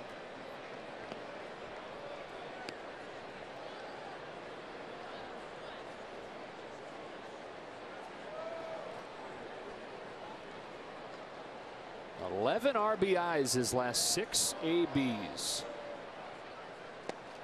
There were 7 RBIs in last night's game with a 3-run homer in the first and then the grand slam. Tonight, a 2-run single in the first, 2-run homer in the third.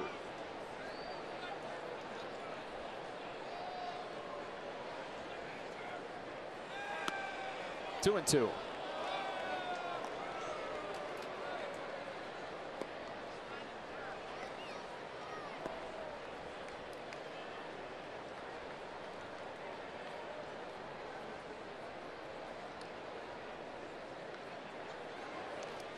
Full count. Yeah, that home run that he hit went where nobody's gone before, they're saying. Our Morongo Casino Resort and Spa slow-mo cam. People have hit the Western Metal Supply Company building, have gone onto the top deck before the top of the building. Hanley Ramirez did it a couple of years ago in a Dodger uniform. But nobody's gone on top of the building the way Renfroe did. Nobody's gotten him out until Ross Stripling right there for the second out of the 5th. Threw an awful lot of curveballs in that at bat, and then threw him a little slider on the corner.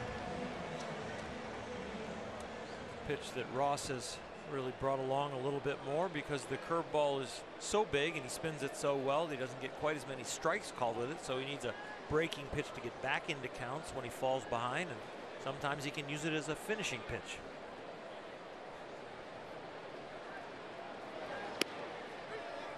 It's a strike on Schimpf.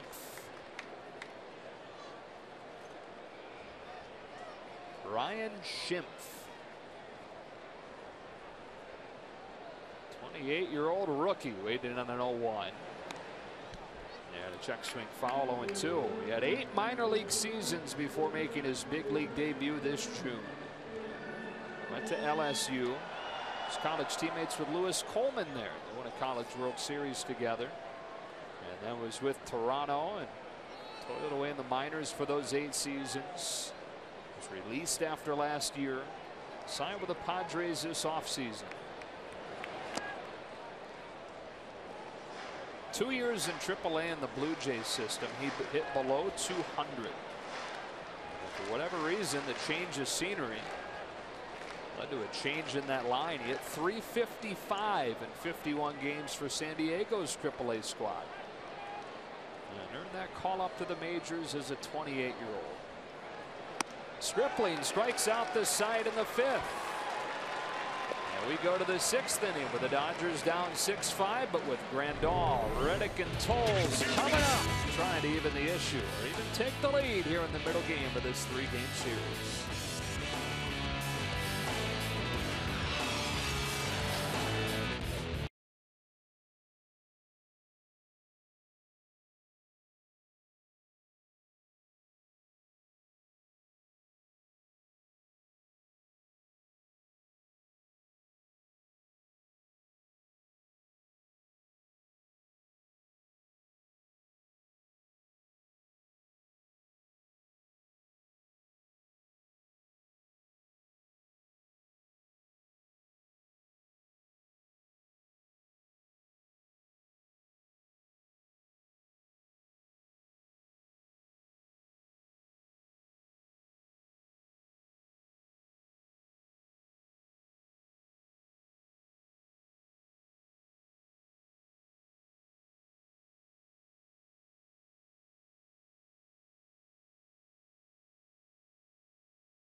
If you know a standout high school senior athlete, then be sure to nominate them for a chance to be named a Spectrum Sports Championship Drive Scholar Athlete and receive a $2,500 college scholarship. So go to SpectrumChamp.com now for more information. Had horrible timing earlier, starting to tell you about Luis Perdomo's background. Chase Utley rudely interrupted with a leadoff homer. But Perdomo was a Rule 5 pick this offseason.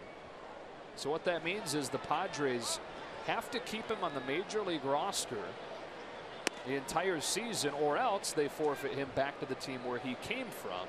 In that case, that'd be the Cardinals. And they see a lot of potential, so much that they were willing to live with an ERA that was north of 9 for a while.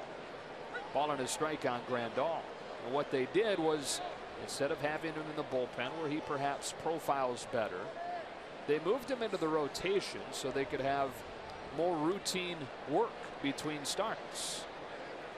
Whereas in the bullpen, and obviously you can attest to both sides of this, or when you're in the bullpen, it's hard to really dive in and work on things mechanically because you always need to be ready to go.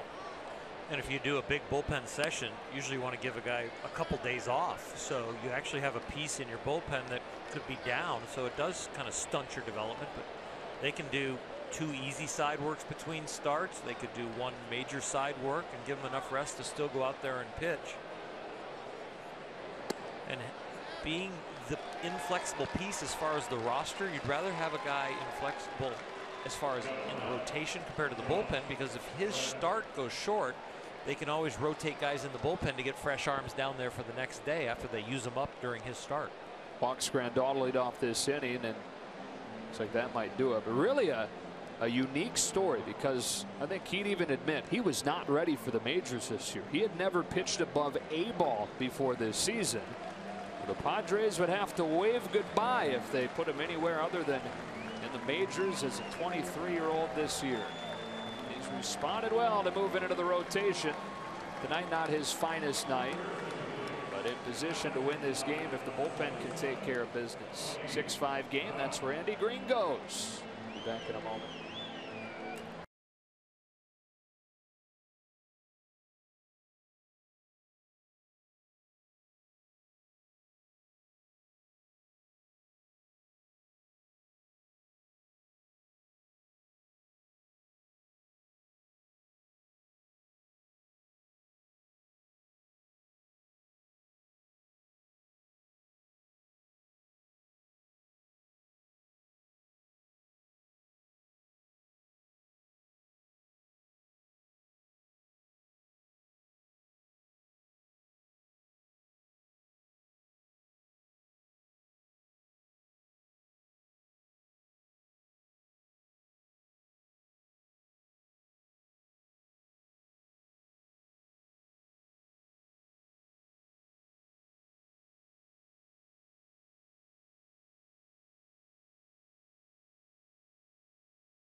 You wonder if a guy like Buddy Baumann rolls his eyes at a guy like Luis Perdomo, who, as we told you, was in the majors well before he was ready because of a rule that basically required him to be.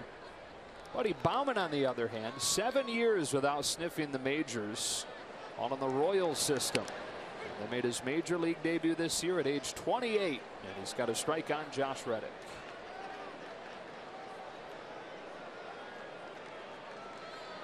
Pitched in both games in this series now.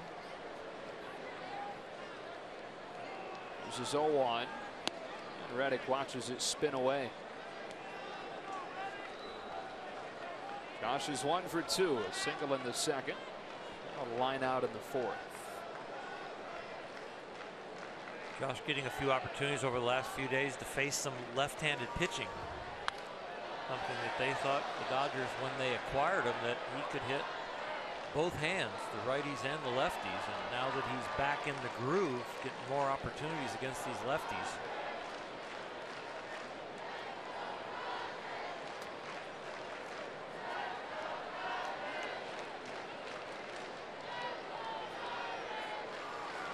Grandal runs, foul tipped into the mid for strike 3, and he's dead to rights his second. Strike him out, throw him out, and 2 away. Brings up Andrew Toles, whose line tonight would tell you that he's not done a ton. I mean, he's 1 for 2, but boy, he makes his mark all over the game in areas that don't show up statistically. He's really a 5-tool player. The strong arm, the legs are outstanding, the glove. We've seen the power in the Grand Slam in Colorado, but just the legs alone, beating out this ball, not being a ground ball double play, the line drive that he caught in the outfield, and then beating the shift, showing his intelligence, beating the shift and going the opposite way to get that base hit. There's a lot of guys in the big leagues that play the outfield that don't bring the tools that Andrew Toles does.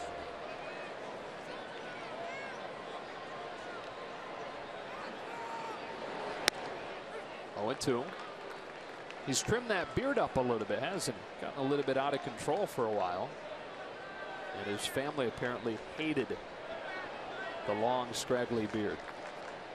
He's moved from minor leaguer to big leaguer to pinch hitter to, well, I'm getting to start a little bit now. Gotta trim it up. Maybe there were just things growing in it that he just said I had to take care of. You don't know.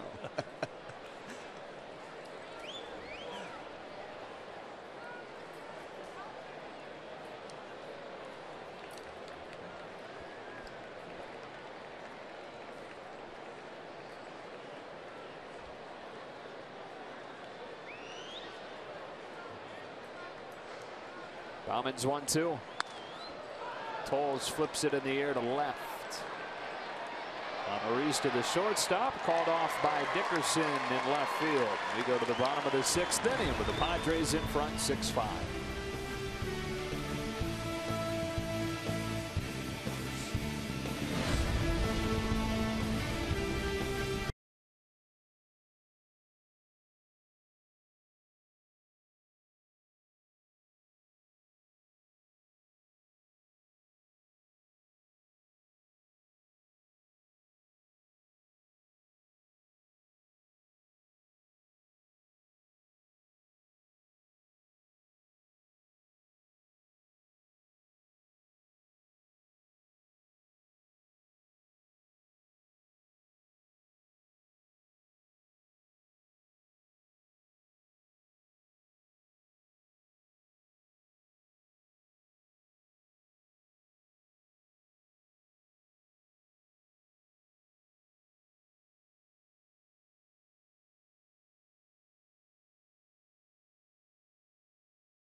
Dodger Baseball on Sportsnet LA is brought to you by Nissan.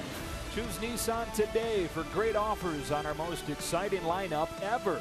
Shop online at choosenissan.com. And by Children's Hospital Los Angeles. We treat kids better. Not too long before Charlie Culberson entered Sunday's game, he was in the dugout talking with Mitch Poole, the Dodgers clubhouse attendant. We're talking about some of Mitch's trading card collection, and Charlie remarked that, you know what, I only have one card, only one Charlie Culberson card. I mean, this is a guy who's played a few seasons, parts of a few seasons in the majors. His time with the Giants, time with the Rockies, but the only card that had immortalized Charlie Culberson was from this spring training, his first spring with the Dodgers. Ross Stripling back out there, and Austin Hedges fouls off the first pitch here in the 6th. So he obviously enters the game. It's the walk-off home run to win the division. Vin Scully's final call at Dodger Stadium. 2 days later, Charlie Culberson's agent gets a call from one of the card companies. They're going to turn that moment into a card. Wow. 0-2.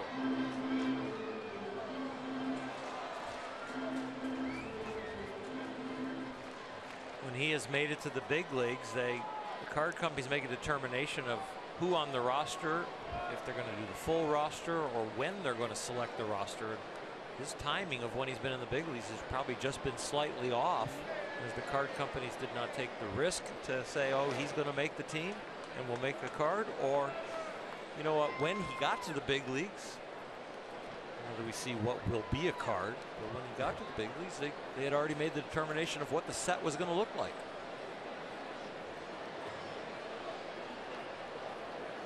If a card company makes a set of Vin Scully's career, that'll be one of the cards.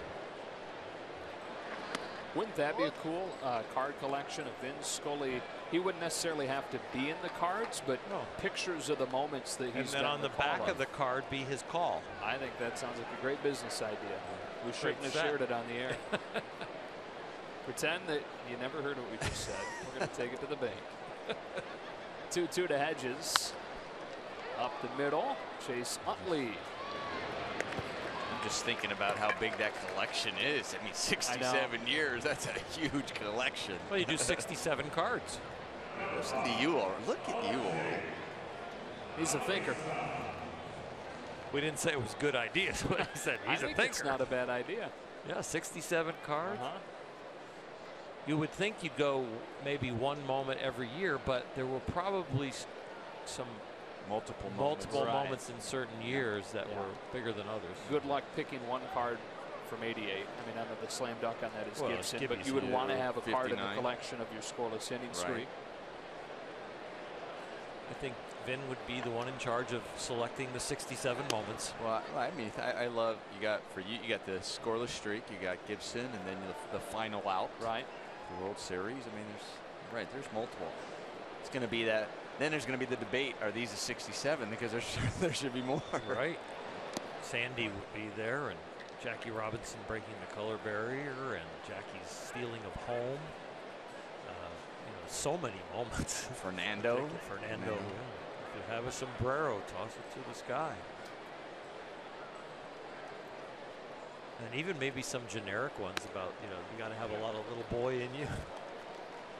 Just different phrases that he used that were just absolutely magnificent.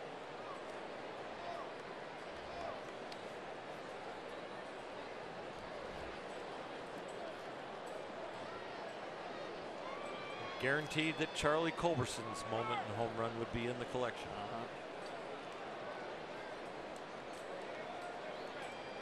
Vin calls Game 7 of the '55 World Series his favorite moment of his 67-year career.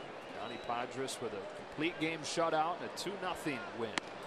The Dodgers their first World Championship, and the only one in Brooklyn. Vin was 27 at that point, so still the same age as the guys that he was covering. Helped make it extra special. He couldn't help but be close with some of the guys in the way that they traveled back then. Amarista fouls it off, and it stays 2-2. He used to sit on the back of the bus with the what was the word that he used for him? The rank and file? Yeah. Or the in the back was the hump? Yeah. Yep. The basically the bench players. Yeah. The Humpties. Yeah. And that influenced his style because he said everybody knew the stars.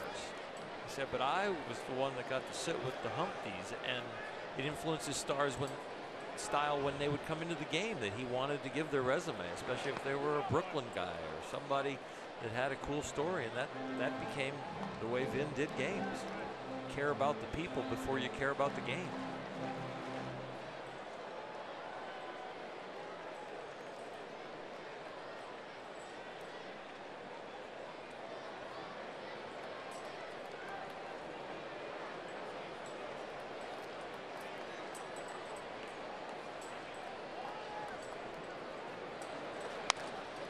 Amarista singles to right.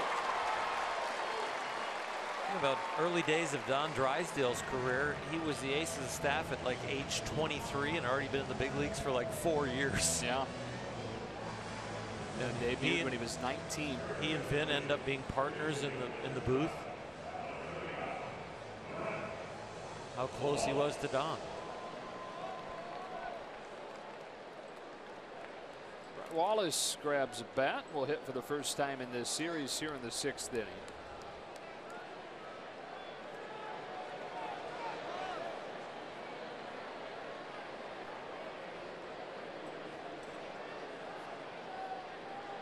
Stripling checks on Amarista, who has good wheels.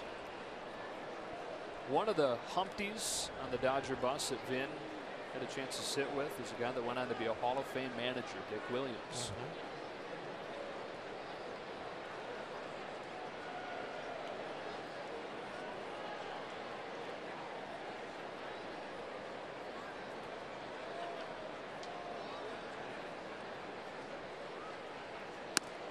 Strike one.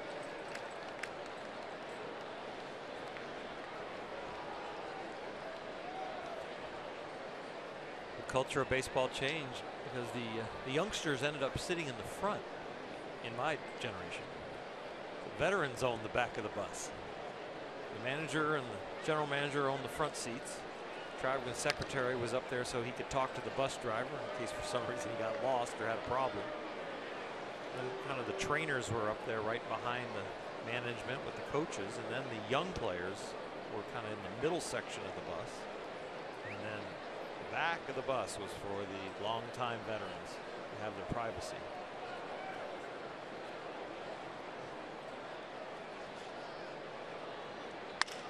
Norris cracks his bat on a line drive double play. Kendrick over there at second now, and he's shifted over there. These days, who knows?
Keith Hessler, who made his major league debut last year for the Diamondbacks and was dealt to the Padres earlier this season, comes on, trying to protect a 6-5 San Diego lead as we go to the 7th, and Jock Peterson gets ready to bat. Time now for a top-tier play brought to you by Arco. It's Jock's home run, his 25th of the season. A missile out to right. What was the exit velocity on that one, Omar? I think that one might have been 106 or 108. Well struck. And with a left-handed pitcher, he goes back to that face guard. Initially, the first time he wore this, he said he did it because he thought it looked cool and he thought he looked like Brian Urlacher. But there's a purpose to it. An added level of comfort facing lefties, which is naturally uncomfortable. Strike one.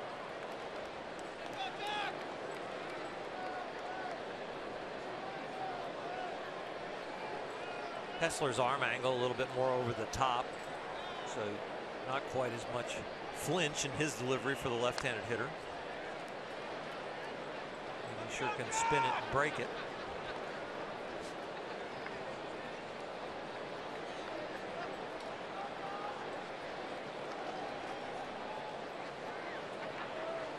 Silver Spring, Maryland, Washington, D.C. area.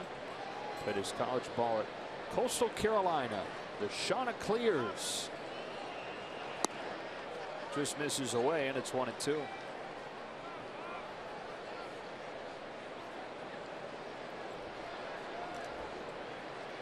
think of Rich Hill and all the arm angles he uses, dropping down, high 3/4, low 3/4. That would be definitely a pitcher that Jock would want to wear the covering.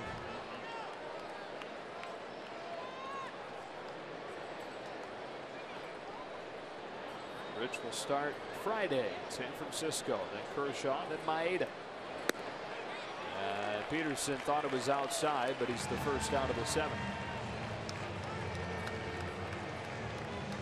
Nationals lost earlier tonight in a rain-shortened game, so the Dodgers with a chance to knock that deficit down to 1. After tonight, 4 left to decide home field advantage. Yasiel Puig will pinch hit, trying to tie the game with 1 swing.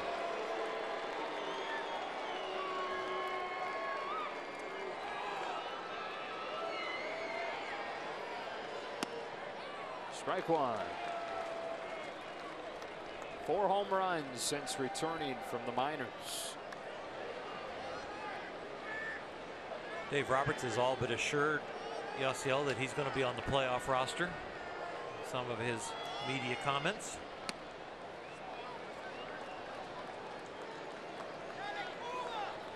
Which is quite a turnaround from where he was a month ago. Looked unlikely for a stretch that we may ever wear Dodger blue again. 2-1. But as Dave Roberts has put it recently, you can earn the privilege to be a major league player, and has finally embraced a less than everyday role. His role right now is starting against left-handed pitching and pinch hitting late like this. Down the right field line, and it's foul. 2-2. That was a huge hurdle, not only producing down in AAA and being disciplined with the work ethic and showing up on time and changing his stance and his swing, but the conversation between he and Dave of being able to accept a more of a part-time role until he built himself back into possibly being an everyday player. And Yasiel's attitude was pure and genuine, and I just want to be part of this team and get back in the big leagues, and I'm willing to do whatever it takes.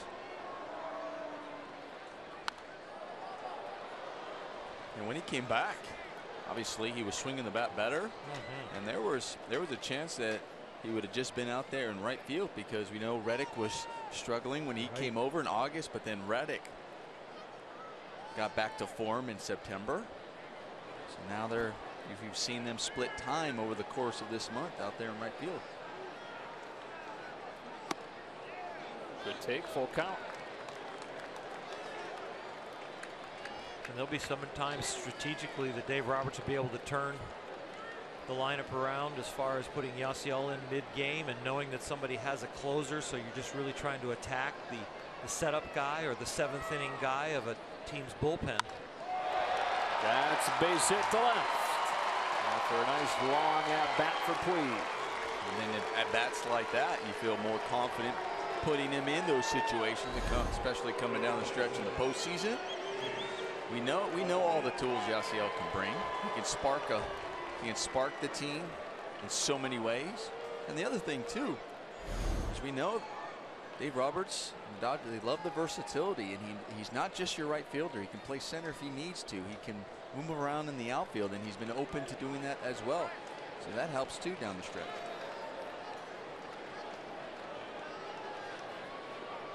Chase Utley up there for the 4th time tonight. He's 1 for 3. Got 1 hit, a leadoff home run. Strike 1. You know what's really interesting about all our outfield pieces is that, yes, some are left-handed, some are right-handed, but all can defend, and all, when put into a pinch hit role, can lead off an inning because they all have speed and they can learn to be disciplined, and they can do that. Howie Kendrick can do it, or Reddick can do it, a Puig can do it, a Tolles can do it. So they all bring so many different variations of what you need in a game. And then when you pinch hit with them or for them, you don't have to find a defender. They immediately can go out and play all 3 outfield positions. They're not marked down as just an outfielder, but just because they needed to put a position on them, but they're really that guy coming off the bench just to pinch hit only. No, they truly are outfielders. Yeah, and they all have home run pop, and they all have on-base percentage potential. And they're not going to clog the bases.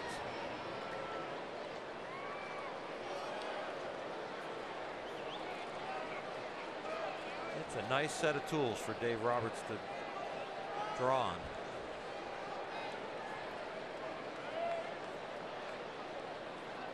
Tomorrow sure seems like a good time to make it a theme, talking about that postseason roster. Final game of this series. Utley pulls one, and a diving play by Solarte.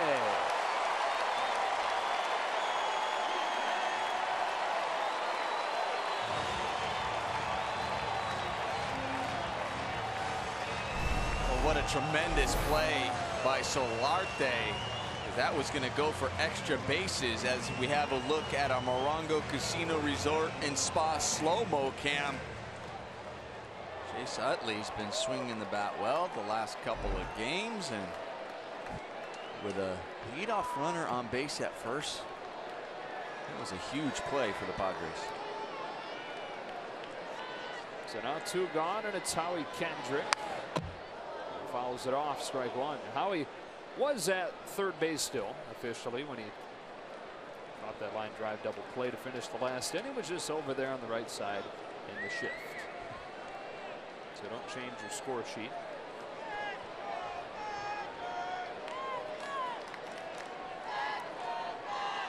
Run on with 2 gone in the 7th, and an 0-1. Kendrick bangs it to second. That's Ryan Schimpf, and that's the inning. Stretch time in San Diego. Padres trying to win this series. They lead this one 6-5.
Jesse Chavez comes in a 6-5 game, last of the 7th. Joe Davis, Nomar Garciaparra, Or Hershiser, and not too far from here, Alana Rizzo, resting a little bit under the weather. We can't wait for her to get back ready to go again.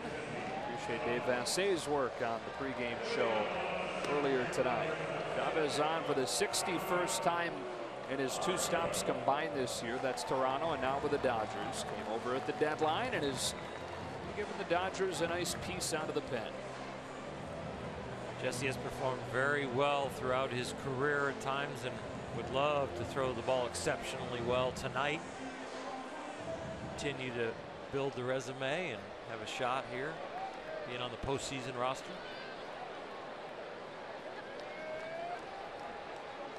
He gets the top of the Padre order. Manny Margot celebrating his 22nd birthday today. Taking ball 1. He scored a couple of runs. There's a stolen base after his double in the 4th. That run, the difference in this game right now. He doubled, stole 3rd, and scored on a ground ball. 1-1.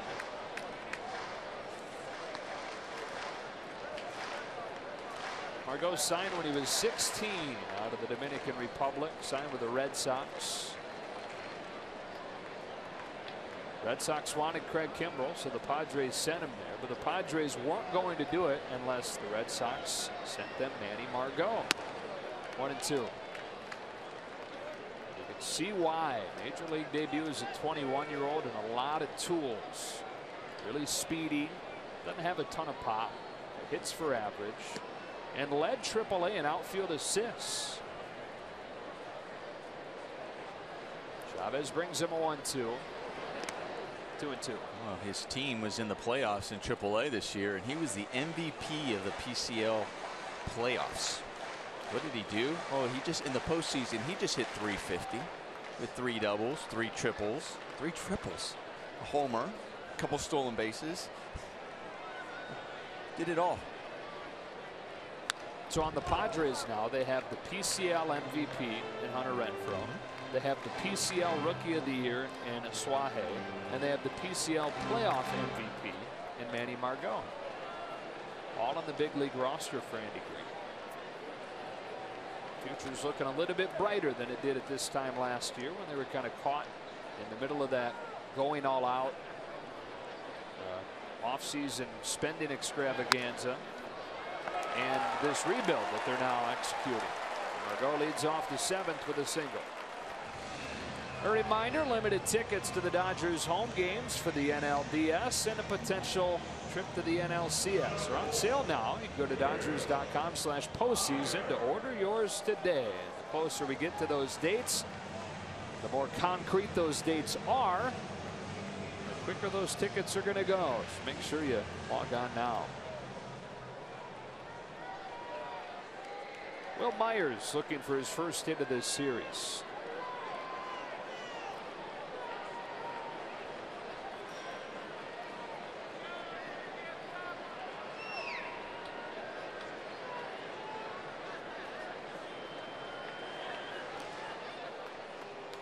Speaking of all those MVPs, I think the top of the Western Metal Supply Company building will now be known as Renfroe's Roof. I like it. Move over, Toyota.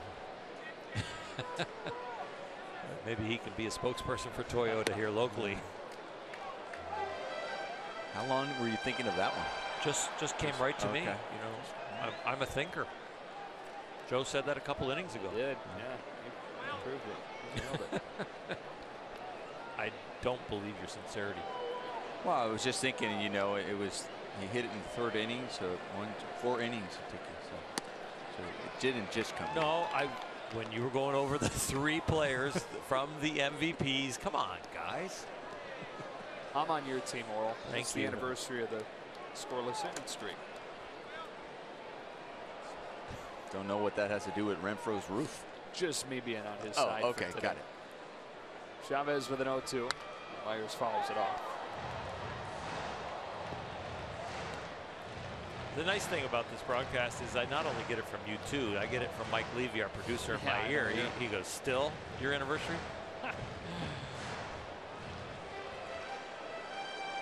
You guys do remember back my birthday was on September 16th? Oh, we do. Yeah, you told us. That morning I was laying next to my wife in bed and I asked her to get me a cup of coffee. And she says, "How long are you going to milk this birthday thing?" The morning of your the birthday? Morning. That's great.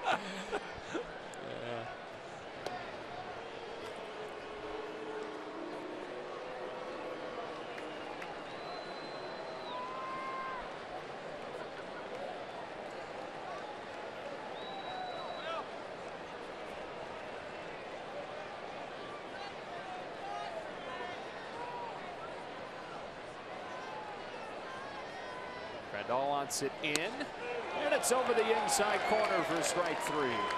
That's an outstanding pitch right there, going in, and especially with a cutter that starts near the right-hand hitter's shoulder, so he's going to flinch a little bit, and this ball just stays right there, doesn't tail in like a two-seamer. He stays with it and stayed behind it and just hit the spot.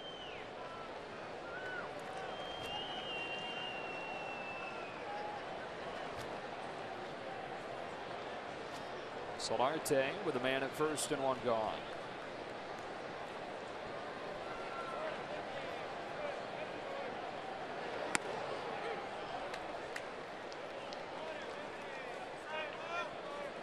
Solarte played 8 minor league seasons before he got his first chance in the majors.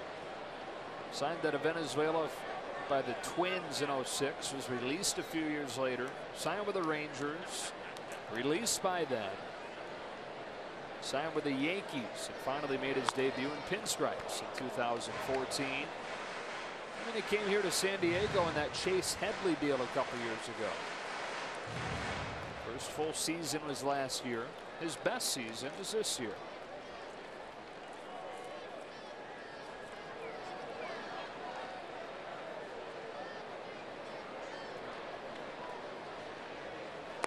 One and two.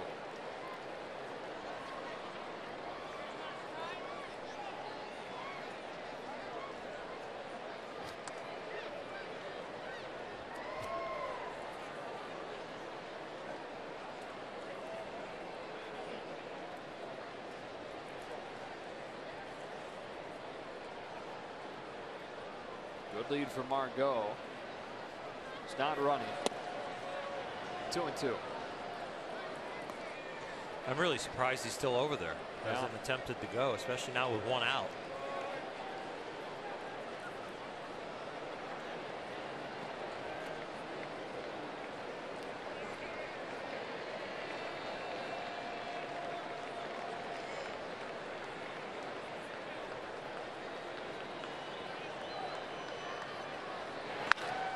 Hard hit. There's Chase Utley for one. There's Seager to second in for two. A 4-6-3 double play, and Jesse Chavez with a scoreless inning of relief work. On to the eighth.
For fourth consecutive season, first time in franchise history that's been the case. We welcome it back inside as this game rolls on, and talking about 88 a little bit tonight. Your scoreless inning streak in that season obviously finished with a world title, and there have been some comparisons, by you included, to this year's team with that 1988 campaign.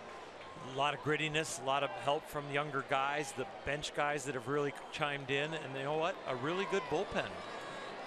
Fred Clare did a nice job fixing the Dodger bullpen going into the 88 season, acquiring Jay Howell, and you got contributions from a lot of different guys. Jesse Orozco was over with us at that time, filled in, did well. Brian Holton, and a young rookie pitcher named Tim Belcher had a big year. So did Tim Leary. It was an interesting group of guys, but the stuntmen off the bench, the way these Dodger guys have had to fill in at times. Back in '88, it would have been the Mickey Hatchers of the world. But really fantastic. Dave Anderson was the backup shortstop. Alfredo Griffin went down for a while with a key injury, but Dave Anderson came in and did a nice job. I think a lot of the reserve players slash depth of this Dodger team and their grittiness, and having a very emotional, positive manager like Tommy Lasorda and now Dave Roberts, is a lot of things that are a lot the same, and you hope they can repeat what happened in '88.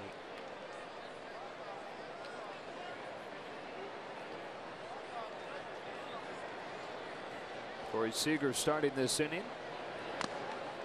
2-2. Brett Hand is out there now pitching his second appearance in as many days in this series.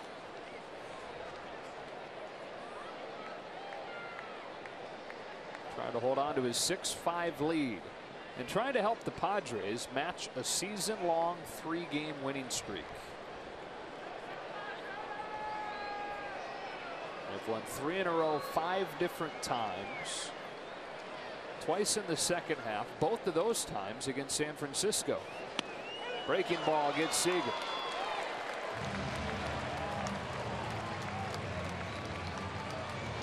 For me, that's not as surprising as the losing streak fact about them. So longest winning streak is 3. I guess that's surprising, but when the record is as bad as it is, not that surprising. The fact that their longest losing streak is 5 is surprising to me.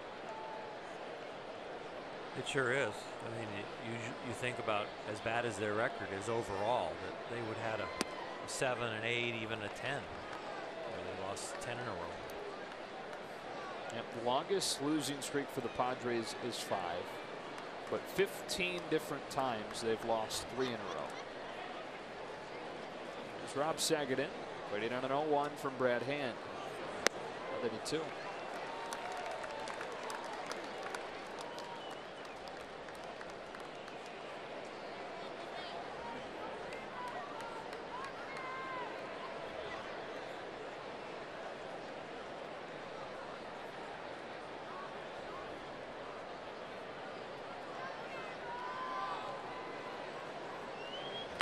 Sagadin down swinging.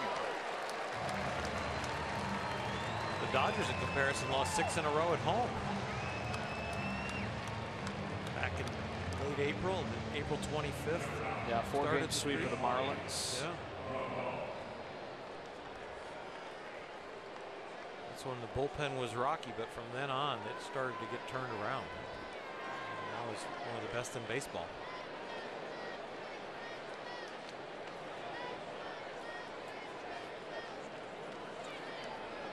And a Grandal. You're talking about turnaround. I thought one of the other big games, I thought, was that May 22nd game. It was here in San Diego. Remember when they went 17 innings and they battled back to go into extra innings and win it? I thought that was the start of really us seeing that grittiness from this team and that fight to the very end that they carried throughout the rest of the season.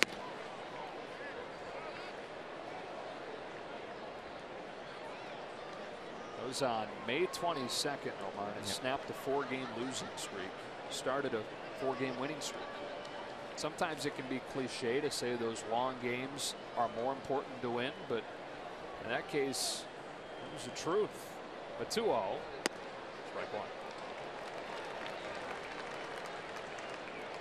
When you win, the aches and pains don't hurt as much. The sleep is easier, the food tastes better, you get to the ballpark the next day with a lot better attitude, and you don't feel like you're turning something around, you're trying to keep something on a roll.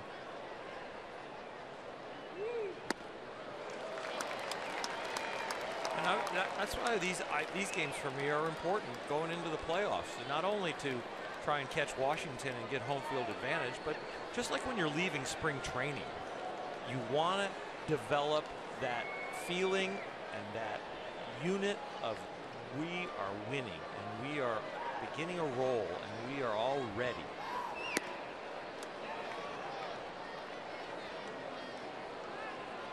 You'd much better do those interviews 4 days waiting to get to the playoffs and to play the game, saying we feel good about ourselves coming out of San Diego and coming out of San Francisco, and boy, we are ready, than to have to make excuses and to justify that you're ready. Brad Hand looks like he's ready for something beyond this last week. Strikes out the side here in the 8th inning in San Diego.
Season is with MLB.com at bat, the #1 app for live baseball, where you can enjoy game day, live game video highlights, StatCast, news, and plenty more. Get MLB.com at bat on your favorite device now. If you don't have it by now, then you've not been listening to us this year.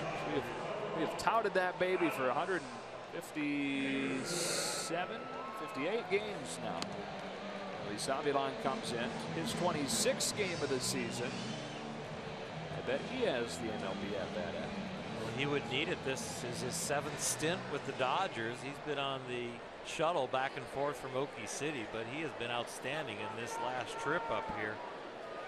3-0, over 7 2/3 innings here since he was called up on August 31st. This is Alex Dickerson to lead off the 8th. Dickerson takes strike 1. He's a local product from Poway, California.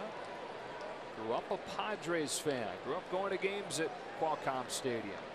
Played his Little League games a few blocks from here, downtown San Diego. Grounds it past the mound. Chase Utley circles around it and can't get it to the bare hand. Dickerson's aboard to start the 8th.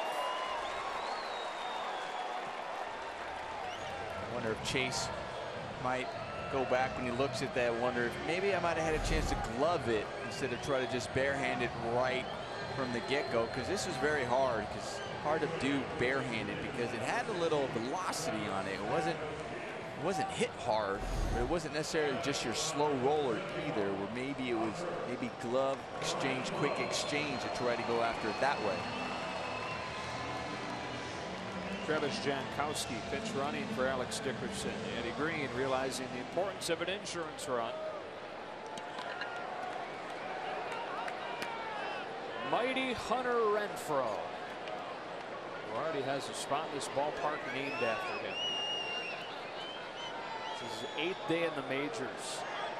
We've got Renfroe roof out there in the left field corner on top of the Western Metal Supply Company building. He went up there with a home run earlier tonight. What? First one ever hit up there.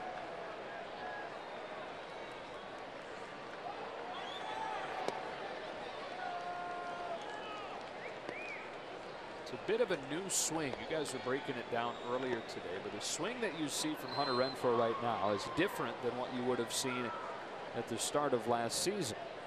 Shortened his leg kick, adjusted his hands, raised him up higher. 1-1. And he had a slow start while he was trying to incorporate that swing in game action. It felt fine to him in the cage during batting practice, but it took him a while before he grooved that swing in. Once it clicked, things took off and led to that PCL MVP this year. 1-2.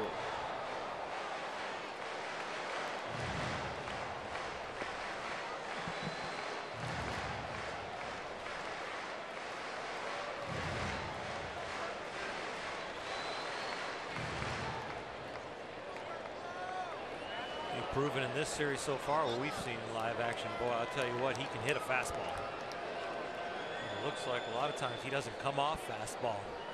Not like he's ever in protection mode. Jankowski runs, Avilan goes to first, and they've got him picked off.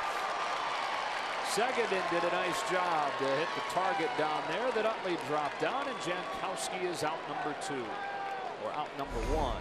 Pardon. Trying to think he can catch Luis Avilan sleeping, going first move. And Seguin does an excellent job really getting inside the baseline to get an angle for that throw.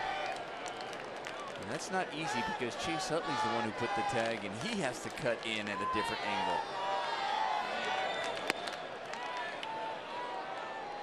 2-2. You know, with all these young guys that are debuting and making splashes for the Padres here in September, I think that there'll be a bit of excitement around here at the start of next season, potentially. Renfroe strikes out swinging. It'll be a much different kind of excitement than it was 2 years ago when they made all those huge moves in the offseason. Finally, some positivity about the long-term future. What they flashed here in their September call-ups. Yeah, could be a little different National League West. You think about coming into the year, everybody was thinking Arizona Diamondbacks, big moves they made. By the end of the year, you see a lot of potential in Colorado if they can figure out their pitching, and those young arms are starting to figure it out in the second half. The offense is definitely there. Ryan Schimpf grounds one to Chase Utley. They will throw him out. Avilan faces the minimum in the 8th. On to the 9th. Let's see what the Dodgers can do. Down 6-5.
Dodgers baseball on Sportsnet LA is brought to you by BMW.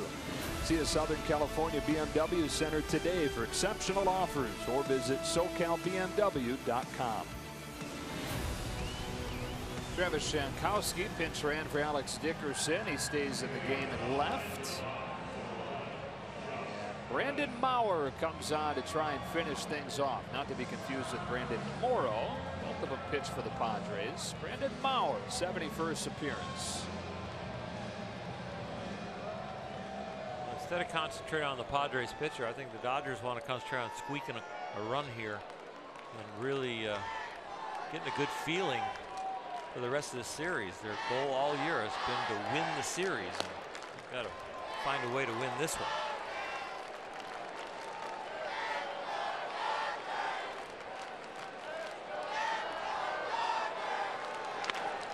Reddick pushes a bunt. How about that? That is a winning play from Josh Reddick to start the 9th. Seen this more and more in batting practice over the last couple weeks from Dodger hitters, especially the lefties. Gonzalez, Grandal when he's hitting from the left side, and now Reddick. But they know that the postseason might come down to a bunt base hit, a squeaker run over, and that will change a 5-game series or a 7-game series in a hurry. I think it's so smart. I would like to see more players do it, especially if you're going to do the shift. And you see more when they're doing, especially leading off the inning. Andrew Toles, it's a high fly ball to deep right center. Margot's back on the track to make the catch. Reddick tagging, heading for second. He slides in safely, and the tying run is in scoring position. Back-to-back big-time winning type plays from Josh Reddick. Josh Reddick, off the bat, you didn't know how far this was going to carry, because we talked about how it has been carrying here at San Diego tonight. And for a second, it looked like this might have had a chance.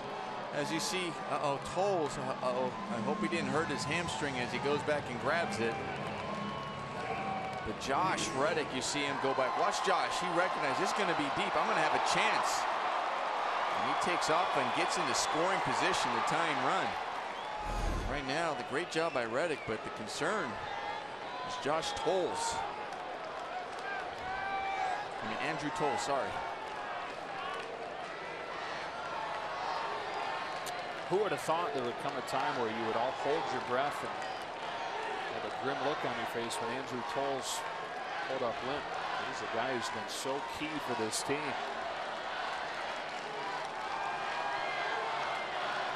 Jock Peterson climbs in, representing the go-ahead run in the ninth.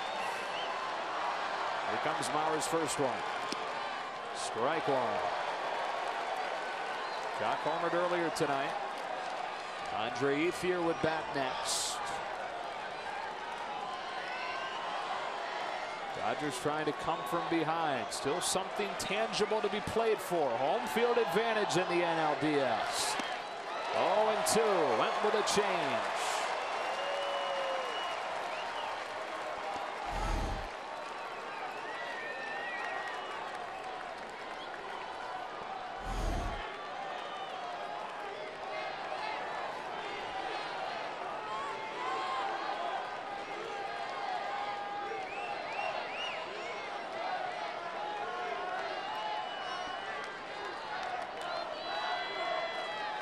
Bauer's 0-2. Ball one.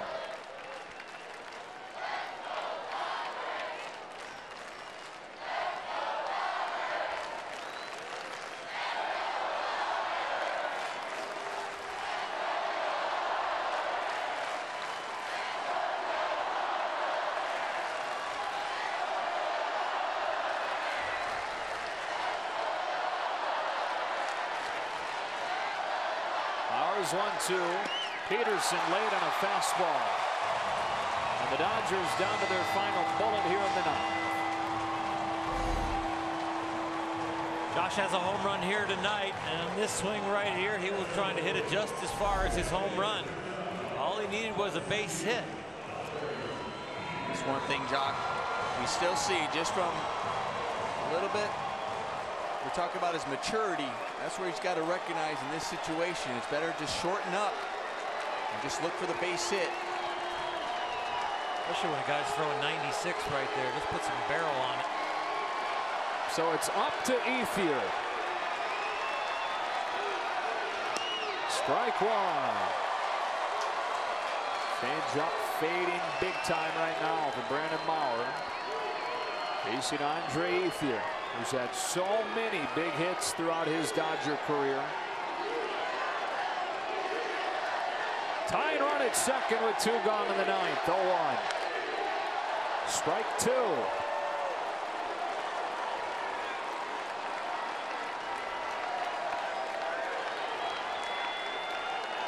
Nationals lost earlier tonight.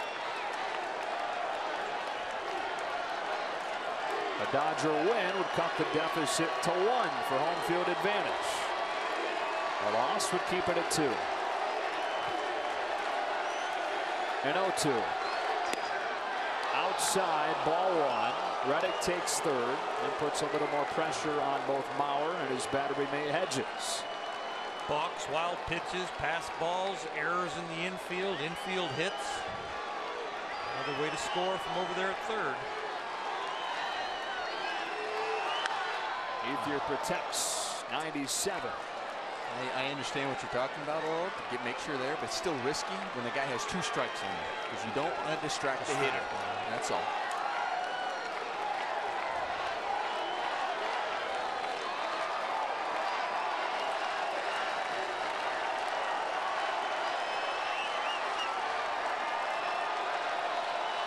Ethier wants time and gets it.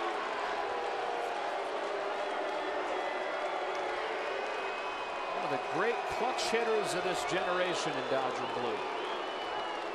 Kelly Jansen and Pedro Baez warming and hoping.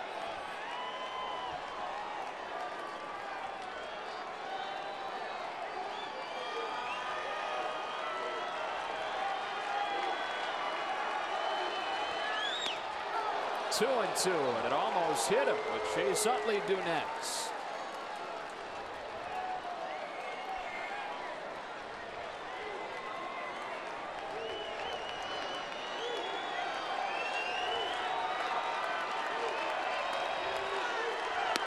Strike 3 called, and the Padres hang on to beat the Dodgers 6-5.